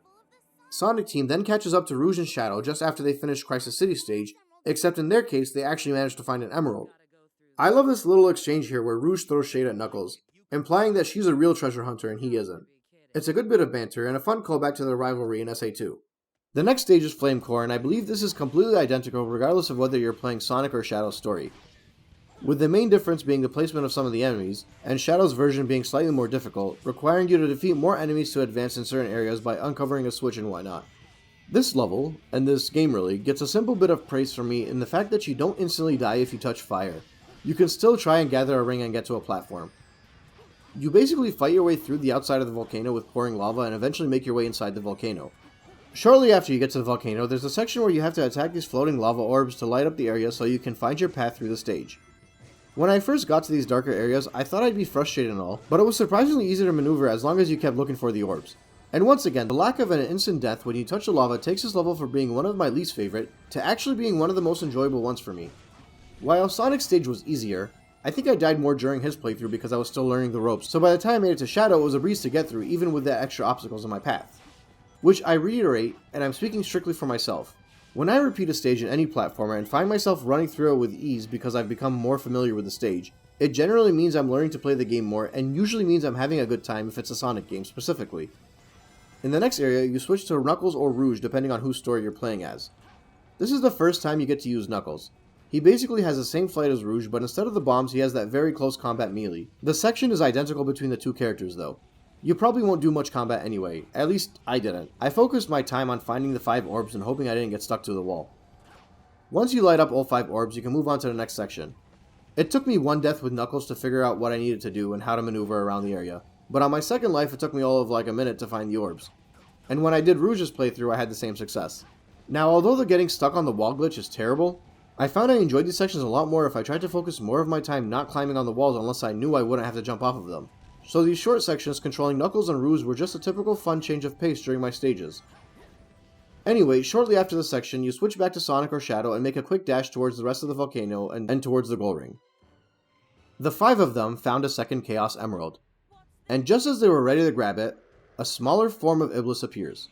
And once again, the Sonic and Shadow fight are like 95% identical here, with Shadow's being slightly more difficult because more platforms disappear, and Iblis makes striking him a bit harder during this fight.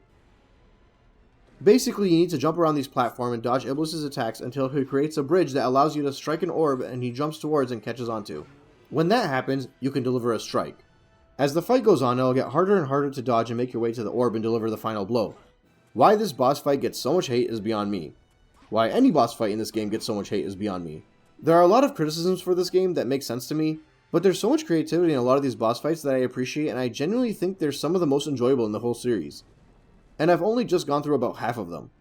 Anyway, after Iblis is defeated, the cast gets a hold of the second Chaos Emerald, and Shadow and Sonic pull a dual Chaos Control, which opens a time portal to go back to the present day, since they learned that Mephiles is basically using a more powerful version of Chaos Control to time travel, so they figured they'd give it a try. I don't think it's all that far-fetched, but I also don't think it was far-fetched that Sonic used Chaos Control back in SA2. The Emeralds are mysterious, and it's entirely plausible that these characters learn more secrets about them as time goes on. Sonic Team and Rouge jump through the portal, but Shadow sees Mephiles form out of a black ball of smoke, so he decides to stay behind. Sonic Team lands in Soliana and immediately gets to work to find information on the whereabouts of Princess Elise, which ultimately involves going to the shop, buying the bounce bracelet, which allows Sonic to use his quick drop bounce attack, slamming down into a ventilation system which takes us to the entrance of his next stage, Radical Train. This level is a bit unique in that you're meant to move as fast as you can to keep up with Eggman's train. There are certain areas that require you to find hidden switches to get through, some fun platforming challenges that require to use your bounce on scales and conveyor belts to go, and an exhilarating finale involving a Mach speed section to catch up to the train that I died a grand total of 2 times in, causing me to once again wonder why the heck are mod speed sections so hated when they're almost always one of the things that I enjoy most in these levels they show up in. After the stage, Sonic is holding Elise and running off and suddenly gets stopped by Silver, whom we haven't seen in a while, telling Sonic the Iblis trigger must die. Which once again causes Eggman to grab Elise and fly off. And just as all hope seems lost for Sonic, It's time to end this!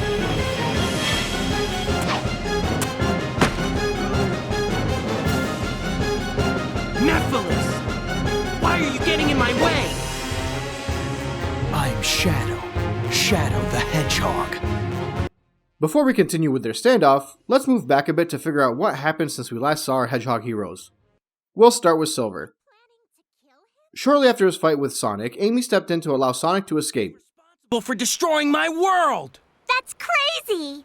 Sonic would never do that! But it's true! In the near future, his actions will cause the devastation of my world! So I must! No! I don't believe it. Even if that was true.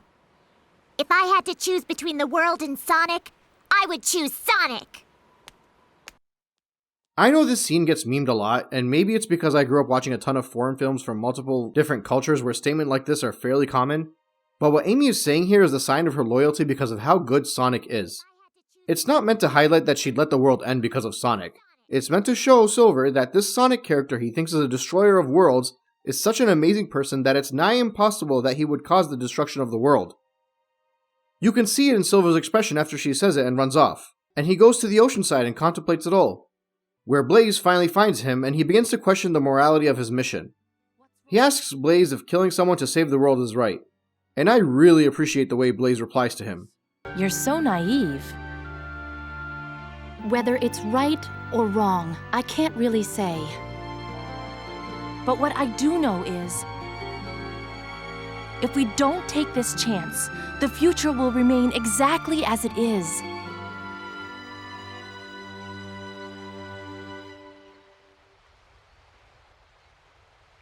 Since he's after Dr. Eggman, let's sneak into Eggman's base. Maybe we'll learn something new. I'm kind of disappointed Blaze and Shadow never met in this game because they give me very similar vibes. Although if you buy into the theory that Shadow and Blaze are Silver's parents, it might make a bit of sense. Especially since she tends to look over him like a parent, and since Shadow's character was inspired by Vegeta and Silver's whole personality and story were inspired by Vegeta's son, Trunks. But that, my friends, is a very different discussion for a very different video.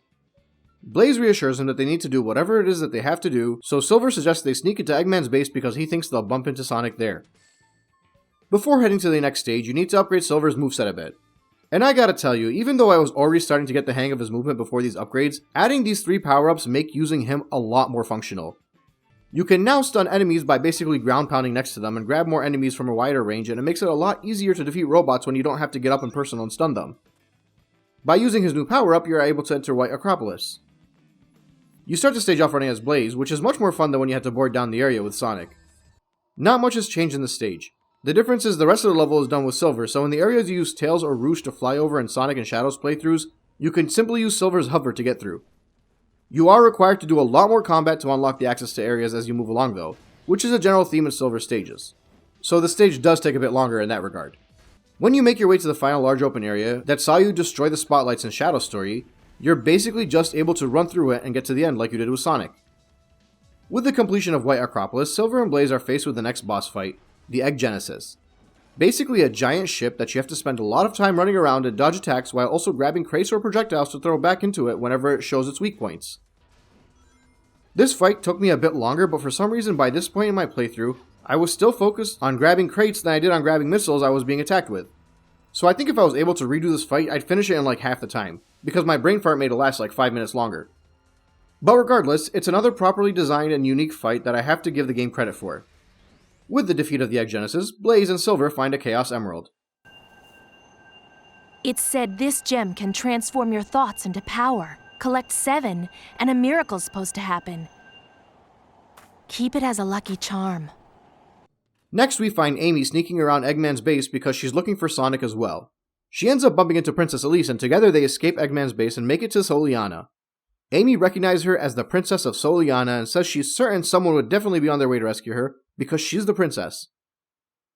In which she replied, But someone I know said to me, nothing starts until you take action. So I decided to heed his advice. I really appreciate this bit of dialogue. Without Sonic, Elise would likely just be sitting around captured, but she's decided to make moves and try to save herself. And to her credit, that proactiveness caused her to bump into Amy and escape. This is the kind of stuff that I really appreciated about the characters that meet Sonic and type of growth they go through during the game. It's why I really enjoyed Shower's encounters with Sonic and Eraser Jin at the end of Secret Rings.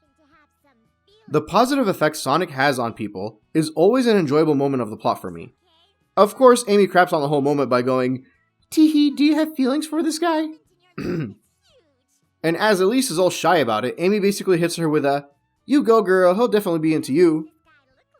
God, I hate this scene. I hate this scene more than the whole concept of the pending romance that I've yet to discuss. But I will say, Amy saying, We haven't. A one-way love? That's so cute! is actually kinda hilarious when you consider her obsession with Sonic. So credit there, I suppose. After the cutscene is a quick town mission involving Amy destroying robots. It's pretty easy and pretty quick since by now you should be used to the close range of her hammer. But despite Amy's efforts to protect Elise and succeeding in the town mission, Elise is once again captured by Eggman.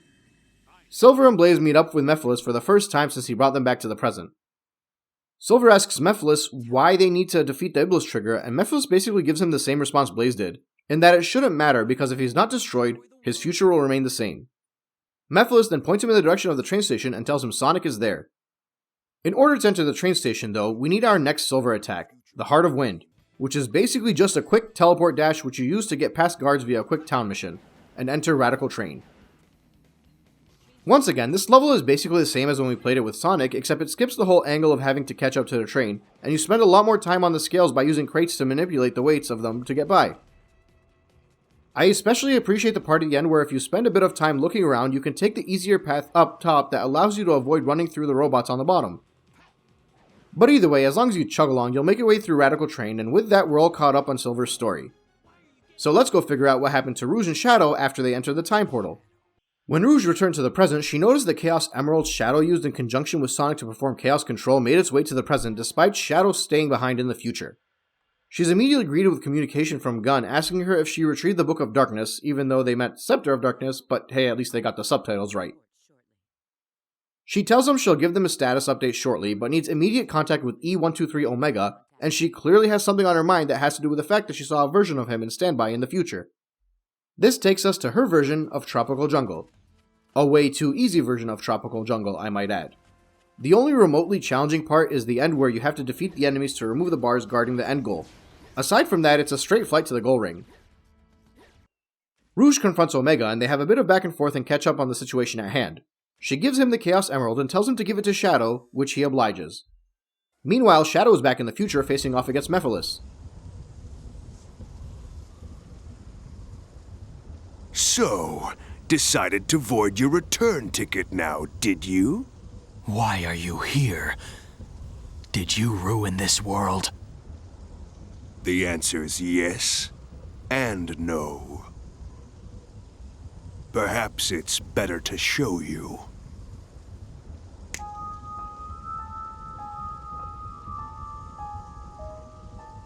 Yes, that's you.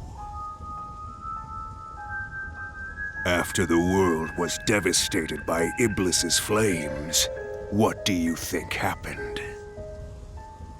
A search for the guilty. Who did this, you may ask? Humanity wasn't just jealous of your power, they feared it. They used this incident as an excuse to hunt you down. Come with me, Shadow.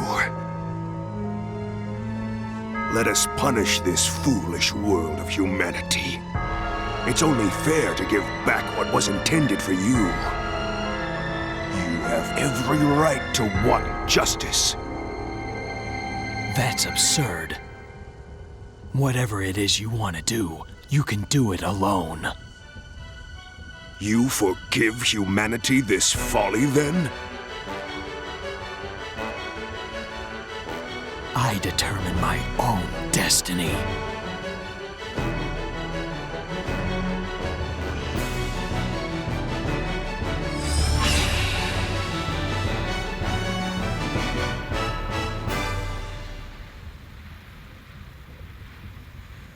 Man, it's such a sick cutscene, and it really lends itself well to what I was speaking about earlier regarding Mephistopheles of the Faust legend. He's sent by the devil, Iblis, to gather the corrupt, Shadow. Except Shadow isn't corrupt. Shadow is a hero. We've all known he was a hero. There is assuredness in his decision. You can't simply trick him into joining your cause because he's not a villain, nor is he even an anti-hero. I love how the first line during his fight with Mephiles, he immediately says, "Don't bother to try and deceive me, I know who I am." A great callback to the game Shadow the Hedgehog. And a fitting declaration to make sure everyone's on board with who and what Shadow is. The boss fight is pretty straightforward. You just keep homing attacking to fill up your meter in the bottom right corner, and then press the trigger to go Kaioken and have Mephiles leave your Shadow. And then a few extra attacks on Mephiles will defeat him. Or at least you think he's defeated, except he pushes Shadow away and is suddenly saved by none other than Omega. As soon as the fight begins, Omega straight up tells Shadow Rouge asked him to support him. Which brings us full circle and we understand why Omega has spent 200 freaking years on standby waiting for this moment. Like, what? I love Team Dark. Okay, let's ignore all the time travel implications going on in this story because, well, it's a time travel plot, so there's always a crap ton of plot holes and it's not limited to this game.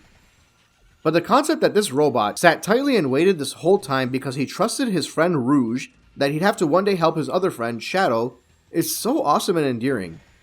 Like, I love Team Dark. Omega's fight with Mephiles is basically just as easy as Shadow's. You keep using Homing Blast that automatically targets Mephiles. While the Mephiles fight is easy though, the whole idea of all his clones around him is neat and lends to a good spectacle at least. With the defeat of Mephiles, he creates a portal and disappears and Shadow and Omega jump in and follow. The latter two end up in the present in Soliana and decide they need to pursue Mephiles. They travel through the hub world to find Rouge hanging out by the warehouse. Rouge comments that Eggman's machines are looking for Shadow, but Shadow says they must be looking for Mephiles.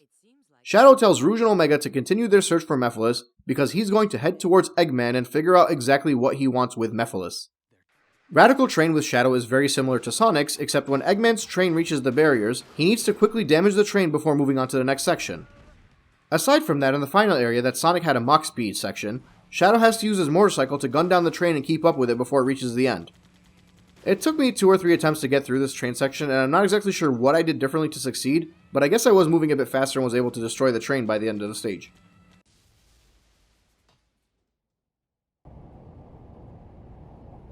Wouldn't the door have been easier?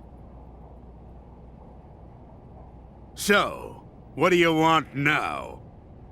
Who is Mephiles, and why are you trying to capture him? If you want to know, you should go find him yourself. But here's a hint. It's all linked to the Soliana disaster 10 years ago. The Solaris Project. Indeed. When you capture Mephiles, you must bring him to me. Then I'll tell you the truth about Solaris.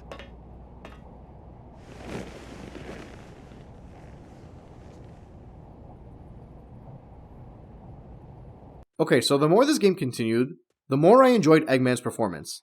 I actually don't know what the consensus is on his character in Sonic 06, but I gotta imagine it's one of the things that's praised. I know his looks are scoffed at, but outside of that, I don't know why people would even criticize him, if they are at all. Anyway, we're all caught up with everyone, and we're ready for Shadow and Silver to face off. We can worry about Sonic running off to save Elise later. So the Shadow vs Silver fight is basically the exact same as the Sonic vs Silver fight. Whether you're playing as Silver or Shadow, it's the same as the fight in Soliana we played earlier, so we'll just move forward since I have nothing more to add about the mechanics of the fight.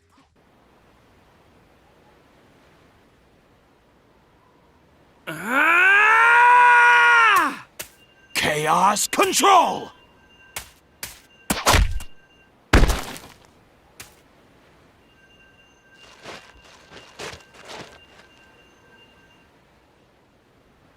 You!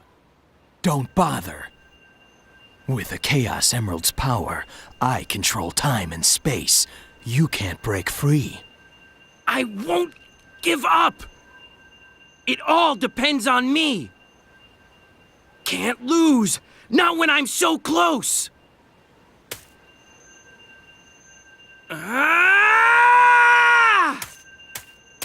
Chaos Chaos Control! There's a few things to dissect here. First of all, Silver has used Chaos Control. I think he literally just learned it on the spot by watching Shadow use it. He didn't know what an emerald was before Blaze told him, so it seems to me he was thinking on his toes to counter the advantage that Shadow has on him. In which case, kudos to him for attempting it at all by reading the situation. I think it's a good sign of Silver's ability to adapt in a tough situation given his backstory. Second thing of note, the way Shadow reacts when Silver uses Chaos Control looks to me like someone that is both shocked and potentially has gained a bit of respect for his adversary. I mean, you probably have to have a certain level of strength to use Chaos Control, otherwise everyone that gets a hold of the emerald can use it.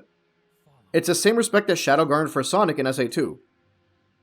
While most people like to meme Silver and the scene because Shadow's roundhouse kick on Silver, I think it's a good first interaction between 2/3 of our main cast. And as the conversation continues, it gets better. Shadow sees in front of him another hero that seems to be misguided. He might see a bit of himself in there, a young naive hedgehog that was tricked or manipulated by someone with power. He immediately recognizes it and has Silver join his side, telling him they need to go through the portal and run 10 years into the past to figure out what exactly the situation is with Mephiles. He hits him with a "come with me if you want to live" moment and jumps through the portal. And of course, Silver jumps through because his character is to listen and believe everything he hears from someone assertive who is allegedly offering guidance. We see it in his interactions with Blaze. We see it when Mephiles tries to manipulate him. And now we see it with Shadow. He, as a character, is young and naive. And in a lot of ways, he's very lucky to bump into Shadow in this regard. In an alternate world, where this game doesn't flop, I think there would have been future games that flesh out this dynamic between master and pupil. Again, similar to Vegeta and Trunks' relationship. But alas, that opportunity is too far out of reach.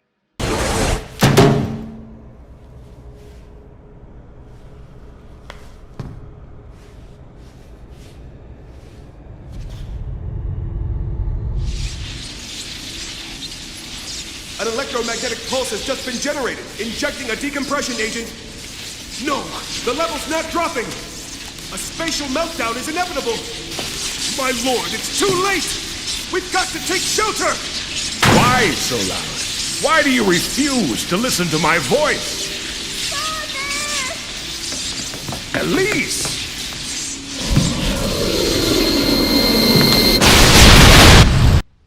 So it seems like the King of Soliana was attempting to manipulate the Flame of Solaris somehow and the experiment failed. When Shadow and Silver come to the scene, they see Solaris split off into two. The raw power of the flame, Iblis, and the dark and cunning brain, Mephiles. The two parts of Solaris, the false legend of the destructive devil, and his agent, Mephistopheles. Shadow immediately says he's going after Mephiles, and Silver heads towards Iblis. But the king quickly stops Shadow and tells him to take the Scepter of Darkness to seal Mephiles. What follows is the next action stage, Aquatic Base. Both stories play through this stage. I like that since we know it's concurrent, when you're playing as Silver, you'll actually swap to Shadow for a specific section that requires Shadow's combat expertise. And when you play Shadow's game, you swap to Silver. And in both cases, those sections are identical to how you'll play the stage in the opposite Hedgehog story. Just slightly simpler because you're only meant to get a taste of the other Hedgehog in these moments. You'll get to a room with floating magnetic spears that Shadow will require you to use homing attack over and over again, whereas with Silver you can fly through while using them as weapons to attack the fire creatures. At around the 6-minute mark, the paths diverge and Silver gets a ball puzzle. Not like the one in the desert, this one just requires you to slowly time your trajectory and avoid the lasers. It's a pretty decent challenge that you have to be careful as you traverse while not getting too ambitious. In Shadow stage, you'll enter these long hallways that will require you to battle your way through, and it'll give you the option to jump on the motorcycle and just wreak havoc on everything. Both stages will eventually take you to stopping points, where you'll have to destroy all the enemies in an area to advance.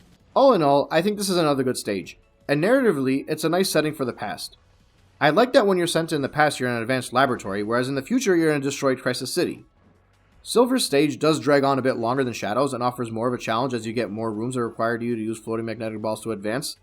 I think it's more similar to Sonic's version of stage in that regard, and that's probably because it's closer to the end of their respective stories. After you complete the stage, you'll have a different cutscene depending on which Hedgehog you're playing. In Silver's case, Silver uses a psychokinesis to contain the flame of Iblis, while the King of Soliana comes in with the power of the Chaos Emerald and seals Iblis into his daughter Elise, who becomes the vessel for the flame of Iblis, shortly before handing Elise to Silver and he himself dying. That's a good girl, Elise. Remember, be brave.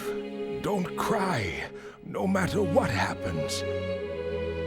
Otherwise, your tears will call forth the flames inside you. Become a strong queen who doesn't cry, no matter what happens. And live happily.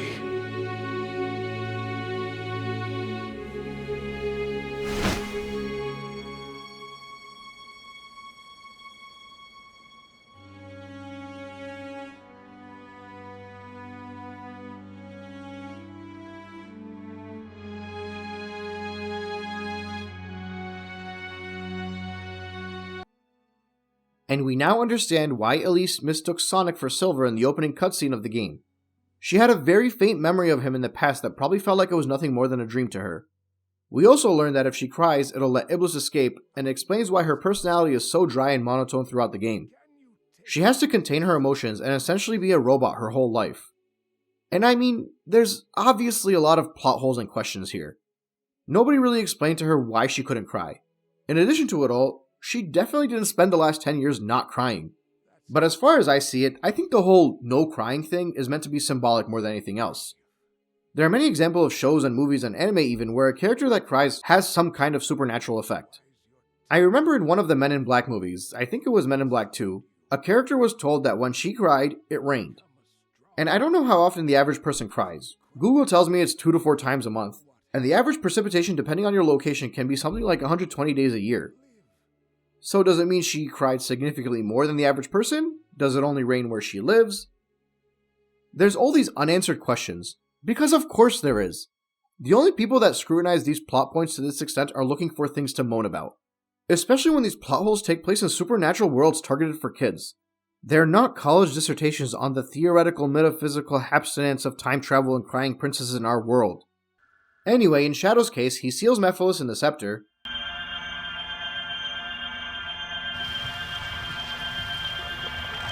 Who are you? I'm Shadow. Shadow the Hedgehog. Shadow, your face, your form, I will remember. Your death, certain. You will die.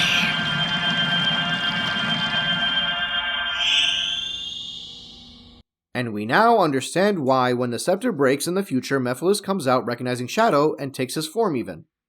Silver leaves Elise. Shadow leaves the scepter, the two vessels that are containing the parts of Solaris. Silver glances over at Elise in a sympathetic manner. The two hedgehogs create a portal and head back to the present. But before Silver heads back, he leaves the emerald with Princess Elise, remembering that Blaze told him about the mystery of the emeralds, hoping that it could potentially keep her safe and provide her with luck. Our two hedgehogs split off. Shadow finds himself with Rouge, and Silver finds himself with Blaze, both of which ask their respective hedgehog what they discovered in the past. We're at the endgame now. After Sonic left the two hedgehogs to duke it out, he ran after Eggman, as he always does. And lucky for him, the princess is a bit insane, because she straight up did a trust fall off of Eggman's ship and landed right into his hands. What followed is Sonic's battle with the Egg Genesis, which is basically the same as Silver's, but rather than launching projectiles, Sonic has to homing attack his way up to the top in the middle of the Egg Genesis and perform a bounce attack to damage it, making it actually a much easier fight than Silver's was.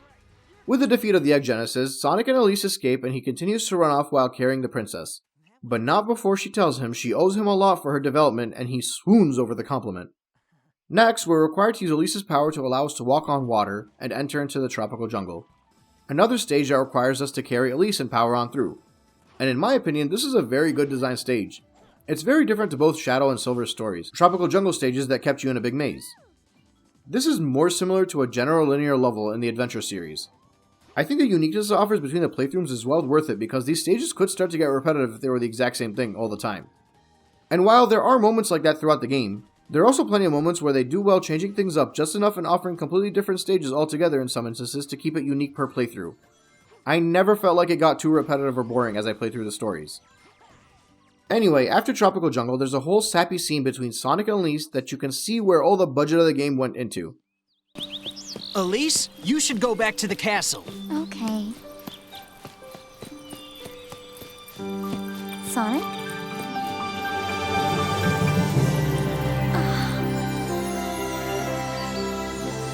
It's so beautiful. I've I've never seen so many flowers before.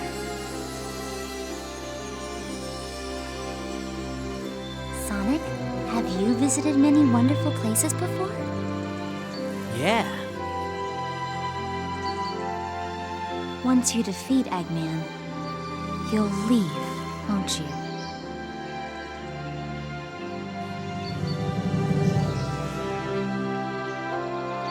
Though I've been frightened many times, I've also enjoyed this adventure.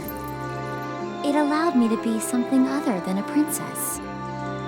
I was able to be myself. A girl. It sounds like being a princess isn't that easy. It isn't sometimes, but I love this country. Everyone in the castle, the children, all my citizens, really. Once again, I don't think this scene is too out of the ordinary for the type of effect Sonic has on characters he meets on his adventures. And I even like that Sonic flat out tells her he's going to leave after this is all said and done. It's very in line with his character, and at least feeling emotional at the thought of that, but also staying strong and holding back her tears because that's what a good leader does is also touching in a difficult moment. Elise heads back to the castle where Sonic presumes she'll be safe. But of course, Eggman flies overhead of Soliana and threatens to level the city if she doesn't surrender herself to him. Call it bravery, dim-wittedness, bad writing, or all three, but now we need to use Tails because Elise's friend or servant or whatever tells him Elise left and asks him to go help her. So we control Tails and Soliana and head towards Wave Ocean. And it's basically the same level except with Tails. What I said earlier about how the levels didn't get too repetitive? Well, Wave Ocean is kind of the exception to that. I think we played through it like 4 times and the changes in that stage aren't that much through 3 of them. At least in Tails' playthrough we do a lot of flying over the action, so it's a bit different, I guess. Either way, I think they were banking on the fact that this was meant to have as big of an impact on the game as the opening levels did in previous games, so they figured they'd let multiple characters have a run-through that would slightly change it up every time.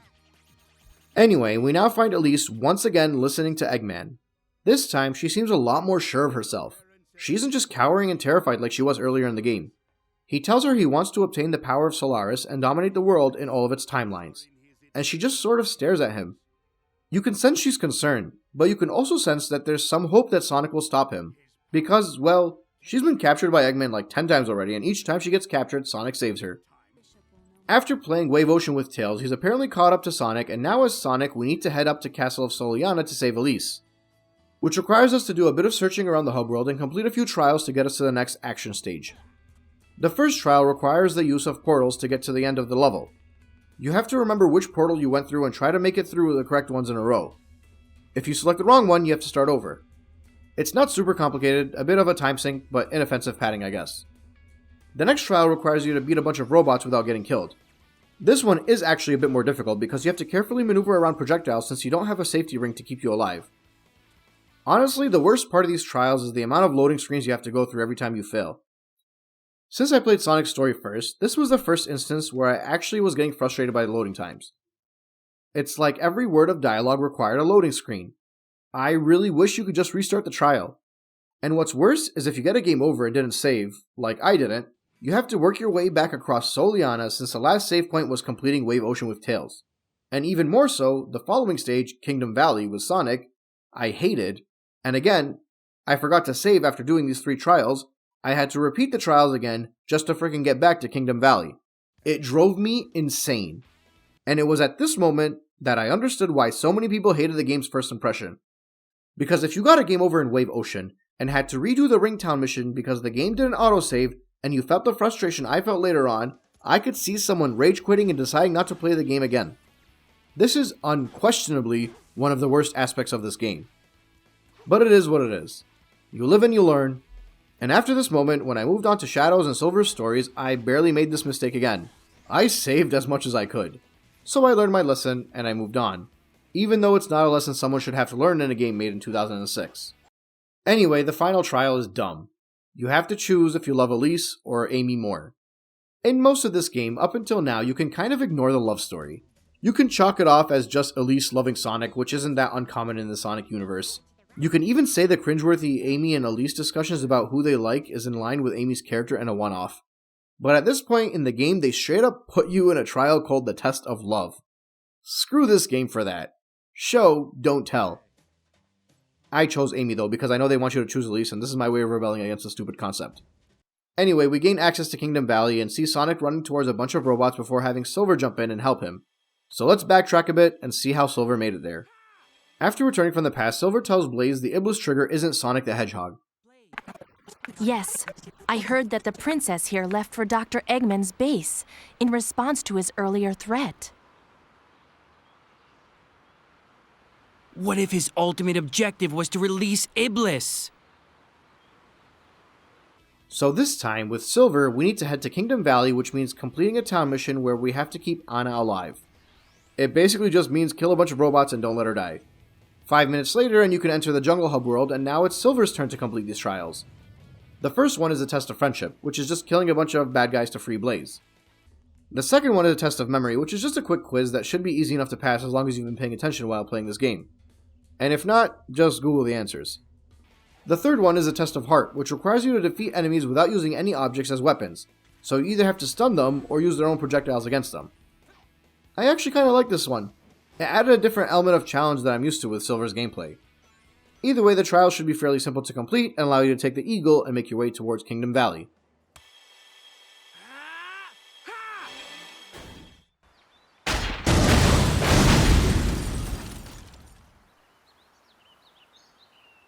You look like you're in a hurry. So, what's going on? Circumstances have changed. I need to rescue the princess.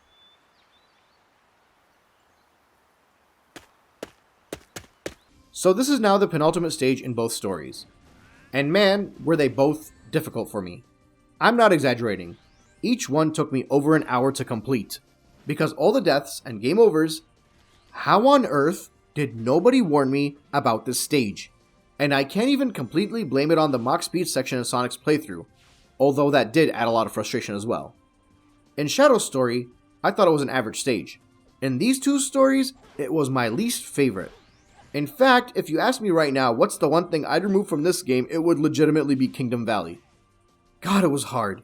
This is another one of those stages where both characters basically follow the same trajectory, except their playstyle requires different paths to be taken. Each one lending to certain character gimmicks like Sonic using Lightspeed Dash or running on walls, or Silver having to hover around and use his psychokinesis to ring a pendulum into a tower. I can't really pinpoint a single thing about the stage that made it difficult. It was just difficult. It was really putting you to the test to see if you've gained mastery with your player. In Sonic's playthrough, you switch to Silver and you complete a portion of the stage that you actually completed in Silver's story. Which, once again, similar to Silver and Shadow in Aquatic Base, I thought was a neat touch and highlights that these stories actually flow well together. Interestingly enough, you don't switch to Sonic when you're playing with Silver's level until closer to the end. If there's anything I can praise, is that they're really making you earn your trip to the final level in these stories. I also appreciated the setting and the music and can understand why maybe on a repeat playthrough, I might be able to appreciate this level more. I also really like the overhead scene when you swoop over the cathedral and come down on the other side. It's one of my favorite spectacles in the entire game. It happened to Shadow's playthrough too, but the first time I saw it was while playing this level as Sonic, and I was definitely wowed. I think Silver's level took me about 16 or 17 minutes to complete. That's live time. The clock resets every time you die, and that's not including the couple of game overs that I got. I basically just kept chugging along and defeating bad guys and using psychokinesis and hovering until I managed to finish the stage. In Sonic's level, at around the 12-minute mark, and again, that's strictly time that I'm actually alive, you get to the Mach Speed section. Now look, for the most part, I think the Mach Speed section is as good as any other sections. I actually really like the part where it's testing your reflexes and platforming. The problem I had is I kept dying at the stupid part where you had to run on the waterfall on the left side of the screen. It does not clearly define which part of the waterfall you're supposed to run on, and which part leads to your death. It actually enraged me, because this was all happening in the same crappy level that I already hated, with all of the trials leading up to it, and me forgetting to save and all of that. But, and there's always a but, when I got game over at the portion with Mach Speed, and I had to replay Kingdom Valley, well, I got game over again before I even made it to the Mach Speed section because this level is hard as heck. But on the third time, I made it through Kingdom Valley in like 9 minutes of playtime and with only 1 or 2 deaths. I had 4 lives now, I learned Kingdom Valley and felt very comfortable running through it, but I do appreciate my sense of accomplishment on the third run. Anyway, I don't know what I did differently on the Mach Speed section this time, but with 2 lives remaining, I got to the gold ring. It's actually funny because when I got past the part with the wall of water, you can see I paused it in my footage, and it's because I was so tense that I paused the game and jumped up and celebrated. Moments like this crappy level are what gaming is all about sometimes. Anyway, somehow Eggman lost control of his ship and Sonic and Silver see the ship crash in the distance. Sonic is devastated. And I mean, of course he's devastated. This is the first time a character that he's specifically protecting actually dies. I completely expect this kind of reaction from him. Luckily, because time travel plot, Silver recommends they go back to an earlier time to save Elise. With Chaos Control, Sonic hands Silver his Chaos Emerald and enters the portal without him, telling him he'll take care of saving Elise and give Silver a chance to go and save his own timeline. Silver and Blaze then take their portal and head back to their future. Sonic plays out a town mission that sees him ringing bells around Soliana to grant him access to Eggman's secret base. Silver tells Blaze he now knows how to seal Iblis and save his future, so they don't need to go back to the past. So let's go back to Shadow and catch him up to the plot. When he returns from the past, he lands near Rouge, who tells him Omega is in pursuit of Mephiles. He asks Rouge to find out what the materials the Scepter of Darkness is made of, because he knows how to seal Mephiles now. From a gameplay standpoint, this puts Shadow in a town mission that requires him to defeat a bunch of enemies attacking an archaeologist. I guess she gives some hints here on where it can be found, and Shadow figured out he has to light the candles around this statue, which causes the Scepter to appear and allow Shadow to go on and seal Mephiles. So we head to Wave Ocean to meet up with Omega since he's searching for Mephiles there. Wave Ocean with Shadow is a bit different.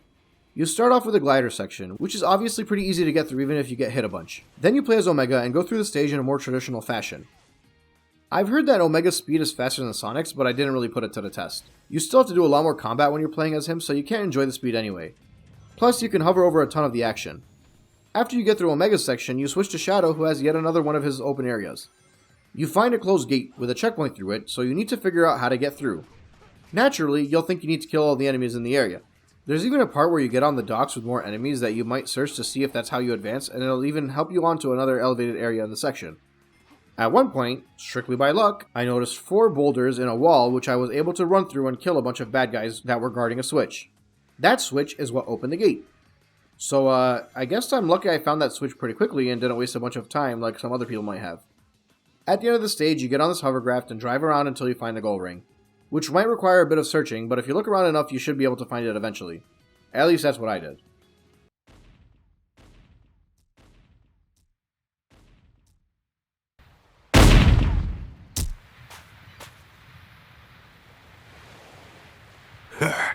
This only proves you were created to stop Shadow, the ultimate life form.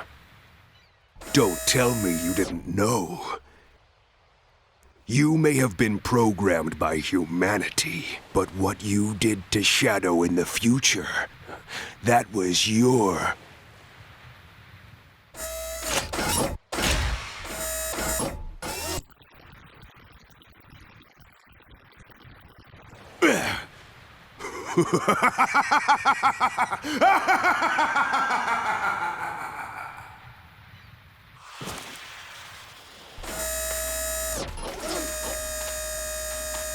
Alright, so first off, Omega being created to stop Shadow is a nice callback to his initial introduction guarding Shadow in Sonic Heroes. He's a failsafe created by Eggman to stop Shadow, and of course, much to Eggman's chagrin, he can't control Omega. Second of all, Mephiles is taking a beating of bullets by Omega and further cements how much I love the way his creepiness steals a scene every time he's involved. And third, Omega's the one that caged Shadow up in the future? What? What just happened? Shadow.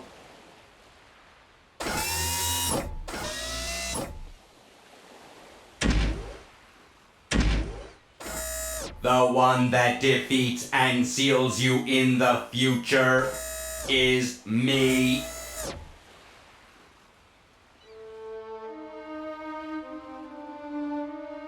Omega coming clean with Shadow shows how much he cares for him. He feels guilt about what transpired in the future and wants to come clean, and I think it's a nice touch considering he's a robot. Shadow's reaction to the news genuinely looks like he's heartbroken because he cares for Omega like a friend. He's been through so much with him that this news is devastating to some extent. I'm not sure why they glossed over exactly what occurred in the future that caused him to capture Shadow, but I feel like the writers are intentionally leaving it up to our imagination. Rouge says, It's so unfair. Shadow's always here to defend the world. Despite that, Eventually, when something or someone is seen as too powerful, it is seen as a threat.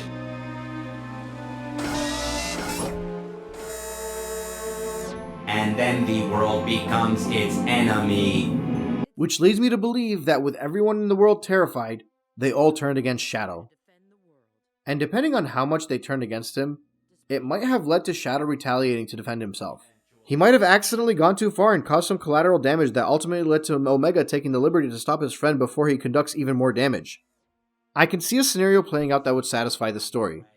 And I'm kind of glad that they didn't go into detail because they probably would have done something worse. Like saying he was pushed so hard that he ended up turning against the world and becoming evil. Which honestly would totally go against everything we know about Shadow up to this point. Regardless, Rouge closes out the scene with this gem. Shadow? Even if you believe everyone in the world will be against you, know that I'll always remain by your side. Remember that.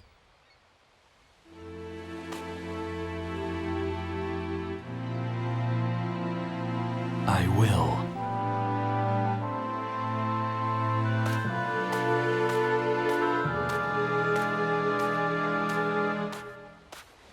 And one quick town mission later, you get to Dusty Desert, Shadow's final stage. And listen, before we get to the climax, I want to say that by this point in Shadow's story, what I felt was missing from my experience for so many years was fulfilled. I wanted a proper continuation of Shadow that I had left off in SA2. I don't even know too much about Shadow's game or heroes outside of what I've seen on YouTube, and I'll be playing them next. But if you took Shadow's story from SA2 as the only prequel to this game, maybe offering a bit of backstory on why Omega is relevant, that would be enough for me. The 3 stories in this game work as 3 independent 4 to 5 hour games. Shadow's story alone, taken away from the rest of the game, is basically all I've ever wanted to experience of his character ever since I played SA2 so many years ago. But I'm getting ahead of myself. We need to finish this game. Mephiles appears to have headed for those ruins. He's probably looking for the Chaos Emerald that's supposed to be there. There's no doubt in my mind. His movement shows he's seeking any Chaos Emerald he can find. Supposedly, he needs one in order to join with Iblis again. I will seal him before that.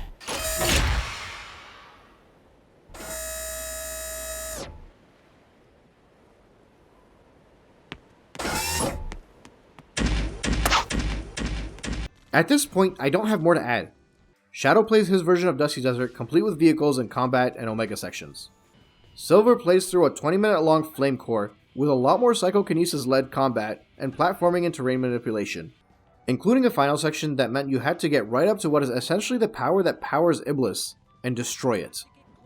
And Sonic runs through an aquatic base that's somehow reminiscent of both Shadow and Silver's at the same time, with the help of his buddies Knuckles and Tails for the flying sections, of course. All 3 stages did very well to be the final experience of the story before ultimately reaching the final bosses in each playthrough.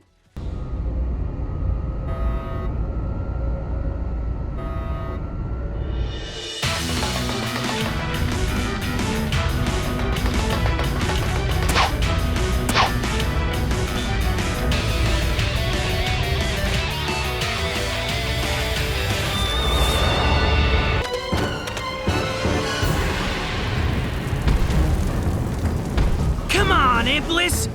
This time I'll finally stop you!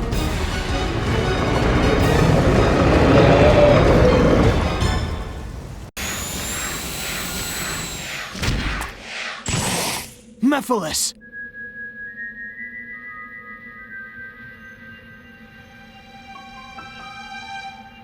I was expecting you sooner. As you must know, you're already too late. But there's still time for you to change your mind. Join me, Shadow. Let us teach this world a lesson and rewrite the future. Don't try to deceive me. What? You have no desire for revenge. You only crave destruction. Your only lust is to fuel Iblis until there is nothing left of time itself. It's a pity, Shadow the Hedgehog. Truly a shame that you wish to go against me.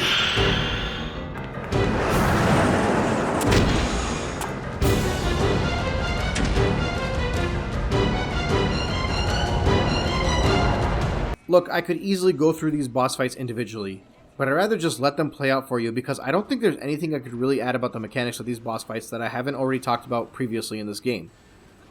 Sonic's fight is a final standoff with Eggman's Wyvern. It is as fitting as the final boss of any Sonic game I can think of. It's very much in line with all of the other Eggman final bosses we've experienced.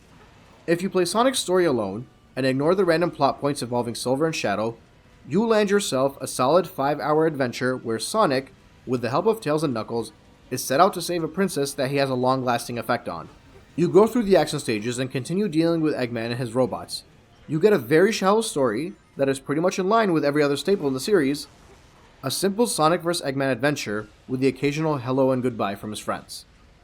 Silver's final fight is a slightly more difficult version of his first fight against Iblis, a good trope where you defeat the final version of the enemy that started you off in the game. If you play Silver's alone, and ignore the random plot points involving Sonic and Shadow, you land yourself a solid 5-hour adventure where Silver, with the help of Blaze, live in an apocalyptic world and has to go back in time to find a way to defeat the devil that is terrorizing their world. Along the way, he makes new friends and discovers that there's more to life that could ever be possibly imagined, both in the case of other characters' personalities and in the actual beauty of this world. You go through his stages using psychokinesis to solve puzzles and defeat enemies to reach the goal. A fun, albeit basic, adventure involving time travel and discovering more about the world than you would have thought. Shadow's final fight is once again against Mephiles, and it involves 2 phases. The first phase against Shadow Demons, and the second phase against Mephiles himself. Shadow's fight, fittingly, has Rouge and Omega following him around. I say fittingly because if you play Shadow's story alone, and ignore the random plot points involving Sonic and Silver, you land yourself a solid 5-hour adventure where Shadow, a being confident in himself and his friends, defeats any shred of doubt on his willpower and proves to those against him that he's a hero, and he will always fight for humanity, and most importantly, his friends.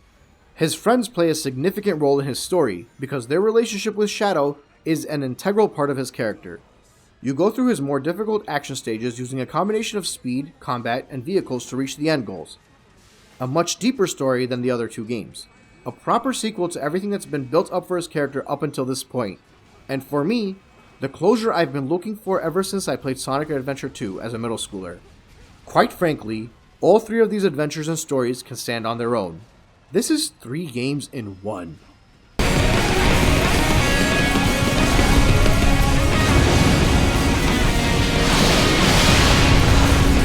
Sonic! Aren't you worried? If you have time to worry, then none, right?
Nice smile.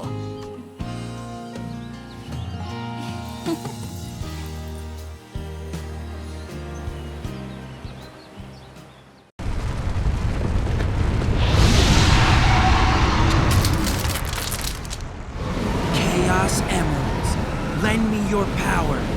Eternal Sun, the living flame that has been entrusted to the royal family. Fall into slumber with my soul, Iblis, you cursed flames of disaster!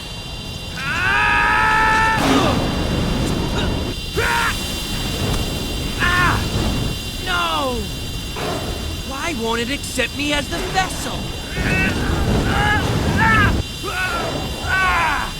Blaze! I'll take Iblis. Don't worry. My soul is already alit with flames. I will be accepted.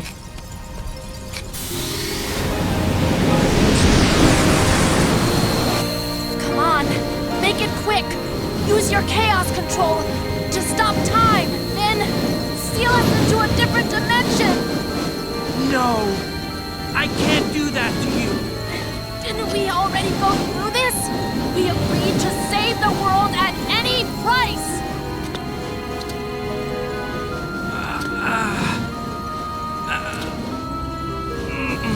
I can't! I wouldn't know what to do without you! You fought alongside me to save the world! You're my friend, right? You're still so naive. But I've always liked that about you.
Destroy!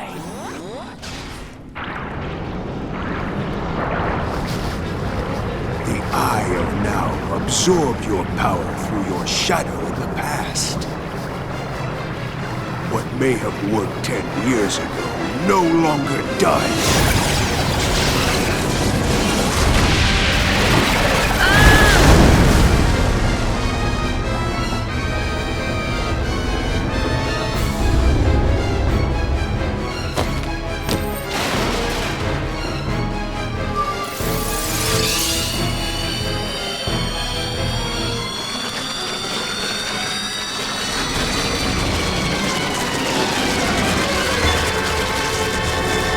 You must realize now that you cannot hope to stop me with your limited power.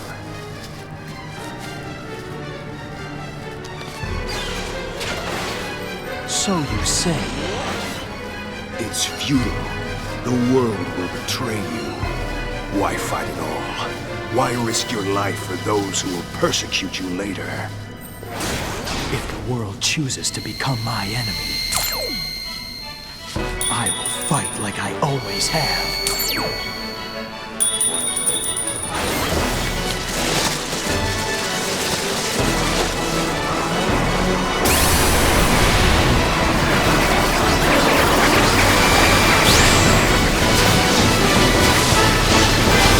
I wish this was the end of the game. It would have been a perfect ending in my eyes. But unfortunately...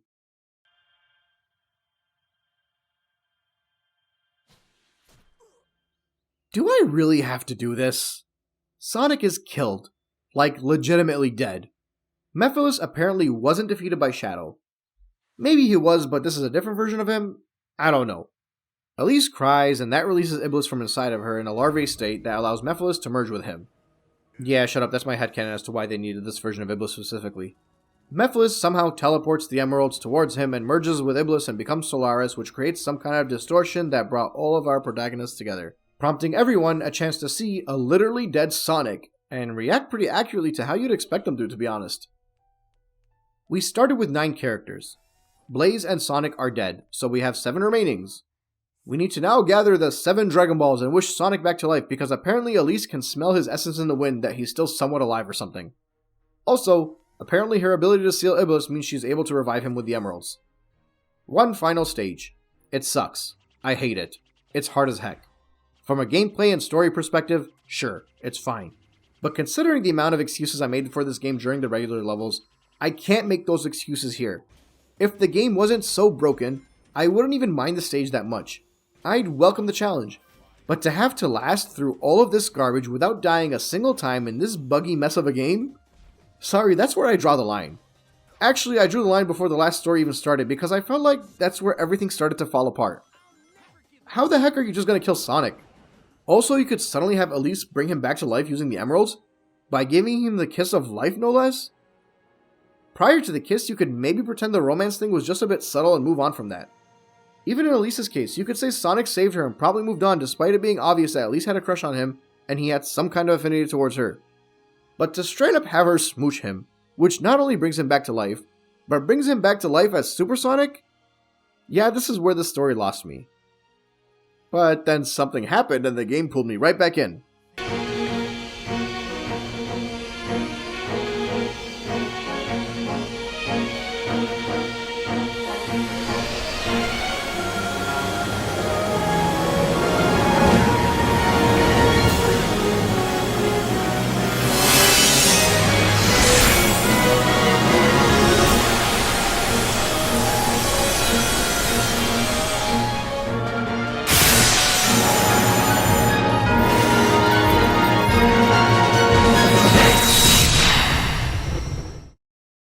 I thought the final boss fight was a bit basic, but I appreciated that each hedgehog has a responsibility in the fight and you need to use all 3 of them at one point or another to weaken Solaris. The spectacle and climax of the whole situation is solid too, and the 3 of them cheering each other on as you swap is also a nice touch. It's a pretty easy fight too, but I'm glad it's easy because the level before drained me. Until the dude spreads his wings, the music kicks up a gear, he starts to get harder, I get smacked around a few times. Okay, honestly, the second phase wasn't that hard either, but it's amazing what a bit of music and oomph can do to the mood of a boss fight. If you just dodge a bunch and be smart about your attacks, he's eventually destroyed. And with that, we reach our end.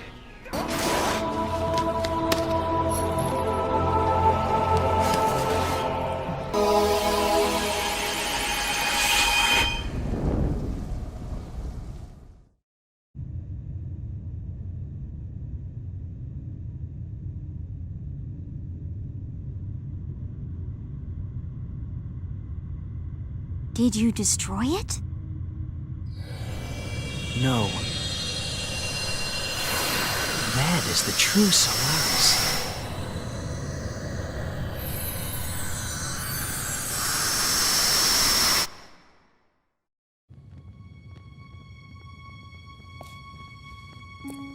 Look, Elise. This is Solaris, the flame of hope. It's so beautiful. When the flame has grown large enough, our world will change. Solaris will allow us to control time and move through history. People will be able to rectify past mistakes and avoid bitter fate. Will we be able to see Mama? Yes, Elise.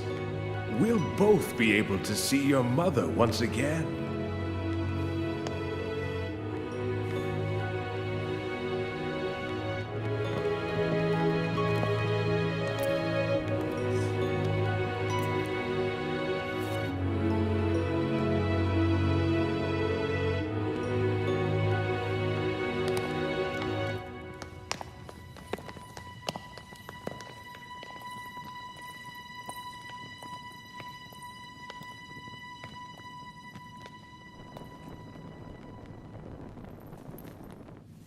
This is where everything began.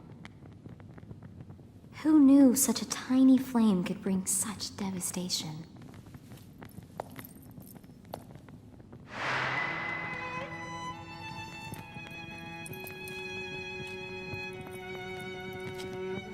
If we put out this flame, Solaris will never exist. And then we'll never have to worry about the flames of disaster, right?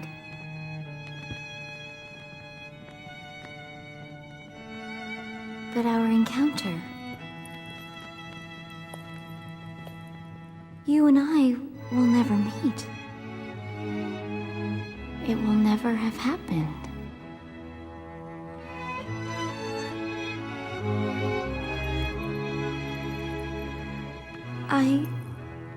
To tell the truth, I don't care what happens to the world.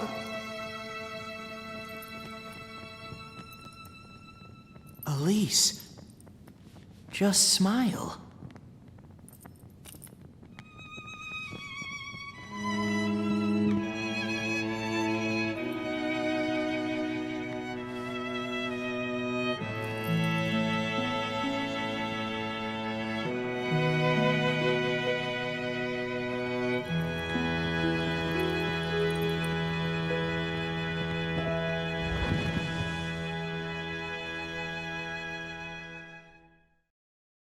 What an ending.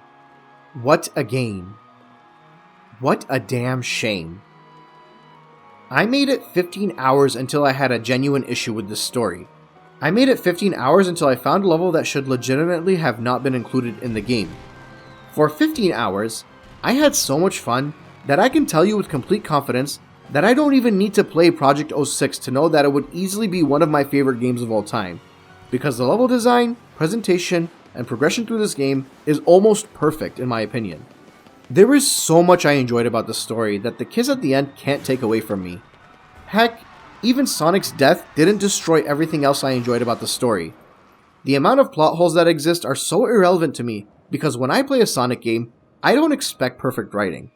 I expect an over-the-top, melodramatic experience with some of my favorite characters acting like themselves to lend to an adventure I enjoy. And I think the characters and their interactions during this adventure are exactly as I'd like. Honestly, for my experience, and I stress, my experience, this game doesn't even need that much more polish. I'd be completely content if the gameplay was like 1.5 or twice as fast. That would be enough for me. And I genuinely believe 90% of the issues most people have with this game would have been solved with unlimited lives and slower load times and maybe an autosave. All of which are easily solvable in Xenia with mods. It's that good of a game. Now obviously, there's a lot that needs to be buttoned up for this game. And if this, and if that, and if are all theoretical talking points. I made it clear at the start, that's not what I'm here to discuss. I'm strictly speaking about what we were given. The lack of polish and slow speed and loading times and all of that stuff makes me view this game as a solid 7 or 8 out of 10 experience. Because I'm of the opinion that the adventure games are 9s or 10s. Probably closer to 10s. That's my bell curve. I can't expect a fandom or gaming community that scrutinized adventure games to the extent that they did to understand why this is a good game. Because the aspects of this game that I find to be good are consistent with those from the adventure games. The issue is, even in a hypothetical scenario where this game was actually finished, even if Project 06 was released instead, it still wouldn't have been praised as a masterpiece. They would have found a way to keep it from being loved. You know the theys that I'm talking about.